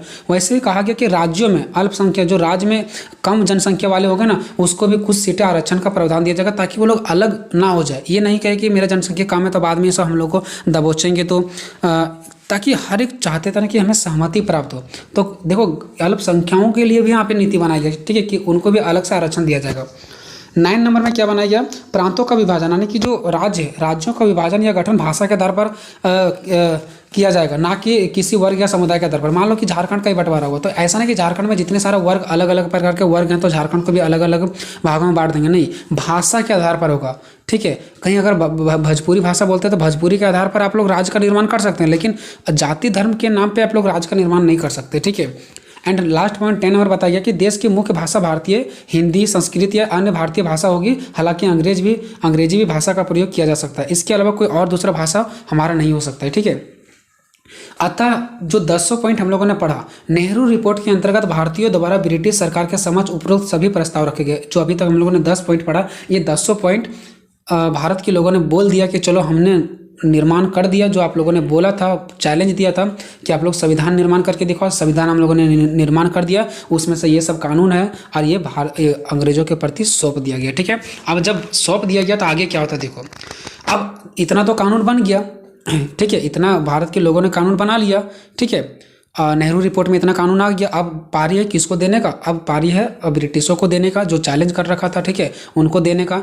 तो अब क्या होता है, उसी टाइम देने से पहले भारत के लोगों ही अटंगा डालना स्टार्ट कर देते हैं, ठीक है। तो देखो क्या था, लॉर्ड ने अपनी चुनौती में संविधान का ऐसा मसौदा तैयार करने को कहा था जो सभी वर्ग, समुदाय तथा राजनीतिक संगठनों द्वारा स्वीकृत हुआ। तो भारत के लोगों ने स्वीकृत कर लिया था और फाइनली जाकर के नेहरू रिपोर्ट के अधिकतर प्रस्ताव या सुझाव के लगभग सभी राजनीतिक दल सहमत थे, ठीक है। परंतु कुछ प्रस्तावों की वजह से कुछ राजनीतिक संगठन नेहरू रिपोर्ट से असंतुष्ट हो गए। फिर बात वही आ गया ना, मतलब नेहरू रिपोर्ट से सब कुछ संतुष्ट था, लेकिन लास्ट में जाते जाते कुछ लोग असंतुष्ट भी हो गए। वो कौन कौन थे, पहले तो मुस्लिम लीग वाले प्रतिक्रिया, ठीक है। मुस्लिम लीग वाले ने क्या प्रतिक्रिया, वो देखो। मुस्लिम लीग ने भी अटंगा डालने का प्रयास किया, थोड़ा थोड़ा कांग्रेस वाले भी। देखो क्या हुआ, मुस्लिम लीग नेहरू रिपोर्ट के कुछ प्रस्ताव से सहमत थी, परंतु उन्हें कुछ प्रस्ताव से आपत्ति भी थी। अंत में जिन्ना की मांग, जिन्ना जो मुस्लिम लीग के अंदर ही आते थे, ठीक है, जिन्ना की मांगे पूरी नहीं होने पर मुस्लिम लीग ने नेहरू रिपोर्ट को खारिज कर दिया। मतलब ये जो जिन्ना थे मुस्लिम लीग का, उसने क्या किया, खारिज कर दिया किसको, नेहरू रिपोर्ट को, मतलब आगे बढ़ने नहीं दिया। फिर दूसरा जो कांग्रेस थी, भारत में जो कांग्रेस पार्टी भी था ना, उसने भी थोड़ा सा अटंगा डाला। क्या देखो, भारतीय राष्ट्रीय कांग्रेस का अधिकांश सदस्य नेहरू रिपोर्ट से सहमत थे, परंतु पंडित जवाहरलाल नेहरू, सुभाष चंद्र बोस जैसे नेताओं ने नेहरू रिपोर्ट पर आपत्ति जताई। अब ये मत समझना कि नेहरू रिपोर्ट है तो पंडित जवाहरलाल नेहरू ही ने क्यों ऐसा आपत्ति जताई। तो नेहरू रिपोर्ट इसका नाम रखा गया, लेकिन ऐसा नहीं था कि पंडित जवाहरलाल नेहरू ही सिर्फ उसमें थे, और भी लोग उसमें शामिल थे। लेकिन पंडित जवाहरलाल नेहरू और सुभाष चंद्र बोस ये सब चीज़ों से आपत्ति नहीं था, इनको हल्का सा एक छोटा सा पॉइंट से आपत्ति था। क्या था, सो देखो, नेहरू रिपोर्ट में भारत को डोमिनियन स्टेट का दर्जा देने की बात कही गई थी, लेकिन सुभाष चंद्र बोस और जवाहरलाल नेहरू ने इस फैसले से नाखुश थे। क्यों पता है, क्योंकि डोमिनियन का मतलब क्या बताया था कि भारत में सरकार भारत का होगा, लेकिन हम लोग क्या करेंगे, आप लोग ब्रिटेन से जुड़े रहेंगे। लेकिन इन लोगों का कहना था नहीं, हम लोग कुछ भी जुड़े नहीं रहेंगे, हम लोग हमें अपना स्वराज चाहिए, हमें अपना देश चाहिए। और ये सब जो पंडित जवाहरलाल नेहरू है और सुभाष चंद्र बोस, ये बस अपना देश का स्वराज मांग रहे थे कि हम कोई भी संबंध अंग्रेजों से नहीं रखेंगे, बस हमें अपना चाहिए, ठीक है। लेकिन डोमिनियन में बात की गई था कि हम आपसे संबंध रखेंगे। तो ये डोमिनियन को लेकर के थोड़ा सा आपत्तिजनक क्या हुआ, इन लोगों को आपत्ति हुई, आपत्ति जताया गया सुभाष चंद्र बोस के द्वारा, पंडित जवाहरलाल नेहरू के द्वारा, ठीक है। तो कहीं ना कहीं मुस्लिम लीग और कांग्रेस ने फिर बाद में इन लोगों ने क्या किया, धीरे छोटा सा इन लोगों के अंदर एक क्या होता है आपत्तिजनक कुछ मन में इन लोगों की बातें आती है, ठीक है, और उसके वजह से खारिज कर दिया जाता है जो नेहरू रिपोर्ट बनाया गया था। और फाइनली जाकर के वही होता है जो लॉर्ड ने प्रस्ताव रखा था कि आप लोग से कभी संविधान निर्माण नहीं होगा, ठीक है। अब आगे देखो क्या होता है। अब तो यहाँ पे देख लिया कि नेहरू रिपोर्ट बनाया गया। जब उसके पास देने के लिए जा रहे थे तो यहाँ पे 2 गो छोटा सा अटंगा डालने का काम आ गया। उसके बाद अब देखते हैं ब्रिटिश सरकार क्या प्रतिक्रिया देता है, क्या वो अब कुछ हम लोगों के लिए सॉल्यूशन निकालते हैं या नहीं। अब देखो, कांग्रेस ने ब्रिटिश सरकार को दिसंबर 1929 तक रिपोर्ट को स्वीकार करने का समय दिया। 1928 में बन गया था रिपोर्ट, ठीक है, और 1928 में अंग्रेजों, ये जो ब्रिटिश वाले सरकार थे, उसको जाकर के भारत के लोगों ने दे दिया। और ब्रिटिश सरकार को देने के बावजूद, ठीक है, 1 साल का टाइम दिया गया कि 1929 तक दिया था 1928 में, और उसको टाइम दिया गया 1929 तक, यानी 1 साल तक आपको कोई जवाब दे देना। अब आप लोग के मन में ये आ रहा होगा कि जब इन लोग भारत के लोग संतुष्ट नहीं थे तो फिर रिपोर्ट क्यों दिया। भारत के लोग संतुष्ट नहीं थे, फिर भी अंग्रेजों को रिपोर्ट दे दिया गया, ठीक है। तो उसको 1 साल का टाइम दिया गया कि 1 साल के अंदर आपको अगर कुछ करना तो करो, नहीं तो रिपोर्ट का स्वीकार नहीं किए जाने की दिशा में कांग्रेस ने एक बड़े जनधन आंदोलन की चेतावनी भी दी थी कि अगर 1 साल के अंदर 1929 तक अगर कुछ आप सॉल्यूशन देते तो ठीक है, नहीं तो हम लोग बड़ा आंदोलन करेंगे, ठीक है। और नेहरू रिपोर्ट पर सभी भारतीय राजनीतिक संगठनों की सहमति होने के बावजूद भी ब्रिटिश सरकार ने इस रिपोर्ट को अत्यधिक प्रगतिवादी और आधुनिक बताकर इसे अस्वीकार कर दिया। अब देखो फाइनली क्या होता है। सो भारत के लोगों के अंदर कुछ ना कुछ कमी नज़र आ रहा था ना, कि जो नेहरू रिपोर्ट है उसमें कुछ कुछ कमी नज़र आ रहा था। फिर भी भारत के लोगों ने बोला चलो ठीक है, ये सब कमी है, इसके बावजूद भी हम दे देते हैं ब्रिटिश सरकार को, और देखते हैं कि क्या वो हमें आज़ाद कर रहे हैं या नहीं कर रहे हैं। इनके बावजूद भी ब्रिटिश सरकार को दिया गया, लेकिन ब्रिटिश सरकार ने इसे अत्यधिक प्रगतिवादी और आधुनिक, मतलब इसे गलत ठहरा करके बोला गया कि ये नहीं चलेगा, इसमें बहुत सारा त्रुटियाँ हैं, आप लोग संविधान का निर्माण नहीं कर पाए, इसलिए आप लोग को स्वराज नहीं दिया जाएगा। इस प्रकार से जो नेहरू रिपोर्ट था वो असफल हो गया। तो चाहे नेहरू रिपोर्ट पर निबंध बोले चाहे असफल का कारण बोले, आपको यही आंसर डालना है, ठीक है दोस्तों। तो ये वीडियो आपको कैसा। नेक्स्ट क्वेश्चन, असहयोग आंदोलन के कारणों की विवेचना करें। तो उसमें क्या बताया गया कि असहयोग आंदोलन के कारणों का वर्णन करें। आप लोग ये 10th में पढ़ रखे होंगे, 12th में पढ़ रखे होंगे, ठीक है। तो यहाँ पे आपको डिटेल से देखना है, ठीक है। और मैंने आप लोगों को पॉइंट में बता रखा है, सारा पॉइंट को मैं डिस्कशन करूँगा और आप लोग को एग्जाम में जाकर के लिख देना, ठीक है। यकीन मानिए कि आप लोग बहुत आराम से लिख पाओगे, ठीक है। बस थोड़ा सा आपको यहाँ पे क्या इंप्रूव करना, सो देखिए, असहयोग आंदोलन के कारणों की व्याख्या करें कि असहयोग आंदोलन का जो कारण था उसका वर्णन करना है। तो असहयोग आंदोलन है क्या। तो असहयोग आंदोलन का अर्थ होता है कि अब किसी भी तरह से ब्रिटिश शासन को सहयोग नहीं करना। ब्रिटिश शासन मतलब जो अंग्रेजों था उनको अब सहयोग नहीं करना है। पहले भारत के लोग डर से, कुछ लोग अपने से क्या कर रहे थे, उनको मदद कर रहे थे, सहयोग कर रहे थे। अब सहयोग नहीं करना, उसी को बोलते हैं असहयोग। और ये आंदोलन कब से कब तक चला था, 1920 से लेकर के 22 तक चला था। तो आपको लिखना असहयोग आंदोलन 1920 से 22 तक चला था। और इसका अर्थ यह था कि अब भारत लोगों को किसी भी प्रकार से ब्रिटिश शासन का मदद नहीं करेंगे, सहयोग नहीं करेंगे, ठीक है। अब यहाँ पे बोल रहा है असहयोग आंदोलन के कारण, तो हम यहाँ पे डिस्कस करेंगे कि असहयोग आंदोलन के निम्नलिखित कारण थे जो इस प्रकार से। असहयोग आंदोलन का जो मेन कारण था वो ये था जलियांवाला बाग हत्याकांड। क्यों, आपको पता है 13 अप्रैल 1919 को हुआ था जलियांवाला बाग हत्याकांड। उसमें से क्या हुआ था, एक बाउंड्री था, वहाँ पे सारे लोग, भारत के लोग बैठे हुए थे और ब्रिटिश शासन ने क्या कर दिया था, वहाँ पे गोले चला दिए थे, जिसमें से बहुत सारे लोग मर गए थे। उसके बाद सारे लोगों ने ठान लिया कि मुझे अंग्रेजों को मदद नहीं करना, अंग्रेजों के खिलाफ लड़ाई लड़ना, ठीक है। तो मेन कारण यहाँ पे ये था। और भी बहुत सारे कारण था, तो आप लोग यहाँ पे देख सकते हैं, ठीक है। मैंने सारा एक करके बता रहा हूँ, आप लोगों को रटने की जरूरत नहीं है। देखिए, पहला है रॉलेट एक्ट। तो यहाँ पे हेडिंग, जब आप लोग एग्जाम में जाओगे और ये वाला क्वेश्चन आएगा तो आप लोग जब इसका आंसर लिखोगे तो पहला हेडिंग लिखोगे रॉलेट एक्ट, और फिर इसके बारे में डिस्कशन करना है नीचे, ठीक है। ये नहीं समझना कि सिर्फ रॉलेट एक्ट लिख करके छोड़ देना है, नहीं। जैसे कि आप लोग यहाँ पे देख सकते हैं, मैंने लिखा था रॉलेट एक्ट काला कानून, और भी मैं जो अभी आपको बताने वाला हूँ वो सब कुछ लिखना है। फिर दूसरा में हेडिंग डालना जलियांवाला बाग हत्याकांड, और इसके नीचे जो मैं अभी इंपॉर्टेंट चीज़ें बताऊँगा उसको डालना। ये नहीं कि सिर्फ हेडिंग लिख के छोड़ दिया, ऐसा नहीं।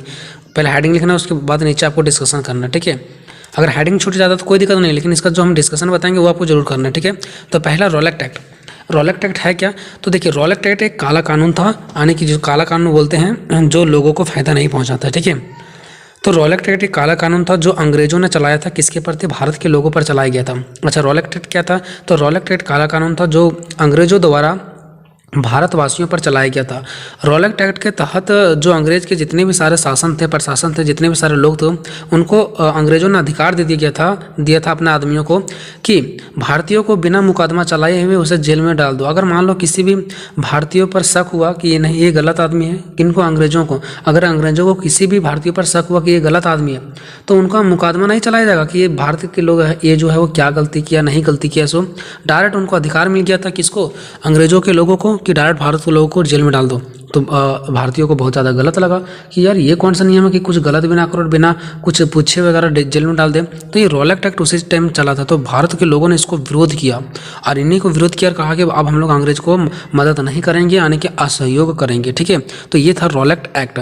तो भारत के सभी लोगों ने क्या किया था, रॉलेट एक्ट को हटाने का ना बात कर रहा था कि इसे हटाओ, ऐसा कानून नहीं बनाया जाना चाहिए। और अंग्रेजों के प्रति लड़ाई भी लड़ा और अंग्रेजों को बोला गया, सारे भारत के लोग मिल गए और बोला कि अब हम लोग को अंग्रेजों को सहयोग नहीं करना है।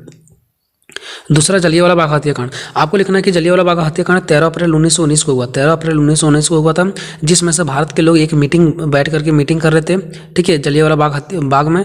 और वहाँ से किसी न किसी कारण से किसको पता चल गया, अंग्रेजों को पता चल गया। तो अंग्रेजों ने सोचा कि शायद सारे लोग मीटिंग कर रहे हैं हम लोग को मारने के लिए, यानी कि अंग्रेजों ने सोचा कि भारत के लोग इसलिए मीटिंग कर रहे हैं कि हम लोग को मारेंगे। इसलिए अंग्रेजों ने क्या किया, अपने सैनिकों को धड़ाधड़, अपने बहुत सारे सैनिकों को वहाँ पे जलियांवाला बाग जहाँ पे बैठे थे भारत के लोग, वहाँ पे भेज दिया और अंधाधुंध गोलियां चला दिया। और वहाँ पे बाउंड्री था, लोग भाग भी नहीं सकते थे, वहाँ पे कुआं था, कुछ लोग कुआं में गिर गए, ठीक है, और अंधाधुंध गोलियां चला दी गई, जिसके कारण से महात्मा गांधी और इनको जितने भी सारे लोग थे, जब सभी को पता चला तो सारे लोग मतलब बहुत ज़्यादा गुस्सा उत्पन्न होने लगा और बहुत सारे लोग मार भी गए थे। अब उस लोगों ने क्या बोला कि अब हम लोग रुकेंगे नहीं, और भी जो जितने सारे लोग थे सब एकता हो गया और बोला कि अब हम लोग क्या करेंगे, अंग्रेजों के प्रति लड़ाई लड़ेंगे। तो ये जलियांवाला बाग हत्याकांड भी बहुत ज़्यादा इंपॉर्टेंट था, ठीक है, किस लिए, तो हमारे ये आने के असहयोग आंदोलन के लिए, यानी कि अंग्रेजों को सहयोग नहीं करने के लिए।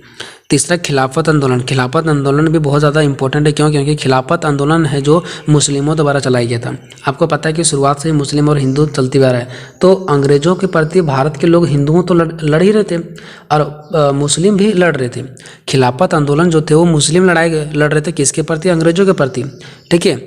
तो इधर से मुस्लिम तो लड़ ही रहे थे अंग्रेजों से, और इधर से कौन लड़ रहे थे, भारत के लोग भी अंग्रेजों से लड़ रहे थे। इस सिचुएशन में दोनों अंग्रेजों से लड़ रहे थे, कौन, हिंदू और मुस्लिम। अब हिंदू और मुस्लिमों ने सोचा कि अगर हम लोग एक साथ हो जाएंगे तो अंग्रेजों को आराम से हरा सकते हैं। तो कहीं ना कहीं खिलाफत आंदोलन जो मुस्लिमों का आंदोलन था, उसी की वजह से भारत के हिंदू और मुस्लिम एक साथ हो गया और अंग्रेजों का नींव हिला दिया। अंग्रेजों को भगाने में एक अहम भूमिका निभाई और अंग्रेजों को बोला गया कि अब हम लोग साथ नहीं देंगे, और हिंदू और मुस्लिम मिल गया। तो कहीं ना कहीं अंग्रेज के लोग जो थे वो डर गए, ठीक है। चौथा रीजन देना, अकाल और प्लेग। अब उसी कारण से क्या होता है, इतना ज़्यादा लड़ाई वगैरह चला था, प्लस में सूखा पड़ गया था, जिसकी वजह से फसल उत्पन्न नहीं हो पा रहा था, ठीक है। और फसल जब उत्पन्न नहीं हो पा रहा था तो वहाँ पे सूखा पड़ गया था, अकाल पड़ गया था, और उस सिचुएशन में भी भारत के लोग पर कर बढ़ा दिया गया था, ठीक है। और अंग्रेजों इस पर शोषण कर रहा था, और भारत के लोग पास खाने का व्यवस्था नहीं हो रहा था। तो कहीं ना कहीं जो सूखा हो गया था ना, तो अंग्रेज को लोग तड़पने लगे। इन लोग के पास कुछ पैसा नहीं होता था कर देने के लिए, अंग्रेजों को देने के लिए कुछ पैसा नहीं होता था, फिर भी इनका फसल बर्बाद हो जाता था। इनको सुनने वाला कोई नहीं होता था, ना सरकार होता था, ना कोई इसको मदद करता था। तो इन लोगों के पास गुस्सा उत्पन्न हुआ और इन लोग भी क्या किया कि सरकार को हम लोग को मदद नहीं करना है, यानी कि अंग्रेजों को मदद नहीं करना है, ठीक है, क्योंकि इन लोग सूखा से अपने आप में बहुत ज़्यादा परेशान थे। नेक्स्ट, विदेशी घटनाओं की प्रतिक्रिया। अब देखिए, ऐसा नहीं कि उस टाइम भारत में ही सिर्फ लड़ाई चल रहा था, विदेश यानी कि अलग अलग देशों में, हमारे देश से बाहर भी लड़ाई चल रहा था। तो वहाँ की लड़ाइयों को देख करके भारत के लोगों ने भी बहुत कुछ सीखा कि देखिए जो बाहर के लोग हैं, यानी बाहर के देश हैं, वहाँ पे लड़ाइयाँ लड़ करके किया गया है कि बहुत सारे देश ने छुटकारा पाया अंग्रेजों से और भी दूसरे लोगों से। तो हम लोग भी यहाँ पे लड़ करके छुटकारा पा सकते हैं, ठीक है।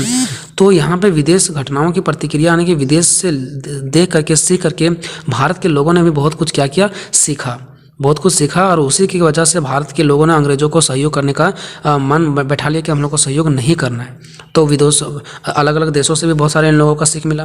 उसका छठा, स्वराज्य की प्राप्ति करना। स्वराज मीन्स हमारा जो देश है उसका प्राप्ति करना, क्योंकि हमको पता है कि उस टाइम अंग्रेजों का शासन चल रहा था, यानी कि उस टाइम भारत था अंग्रेजों का। तो इन लोग अपना देश को अपना आना चाह रहे थे और अपना सरकार बनाना चाह रहे थे और अपना मर्जी से काम करना चाह रहे थे, लेकिन उस टाइम तो अंग्रेज कर रहे थे। तो इन लोग का एक और मन में बैठ गया था कि अब हम लोग को अंग्रेजों को हटाना और अपना देश का प्राप्ति खुद से करना और अपना सरकार खुद से बनाएंगे। तो इसीलिए बोल रहा था कि अब अंग्रेजों को हटाएंगे और इनका सहयोग नहीं करेंगे, ठीक है।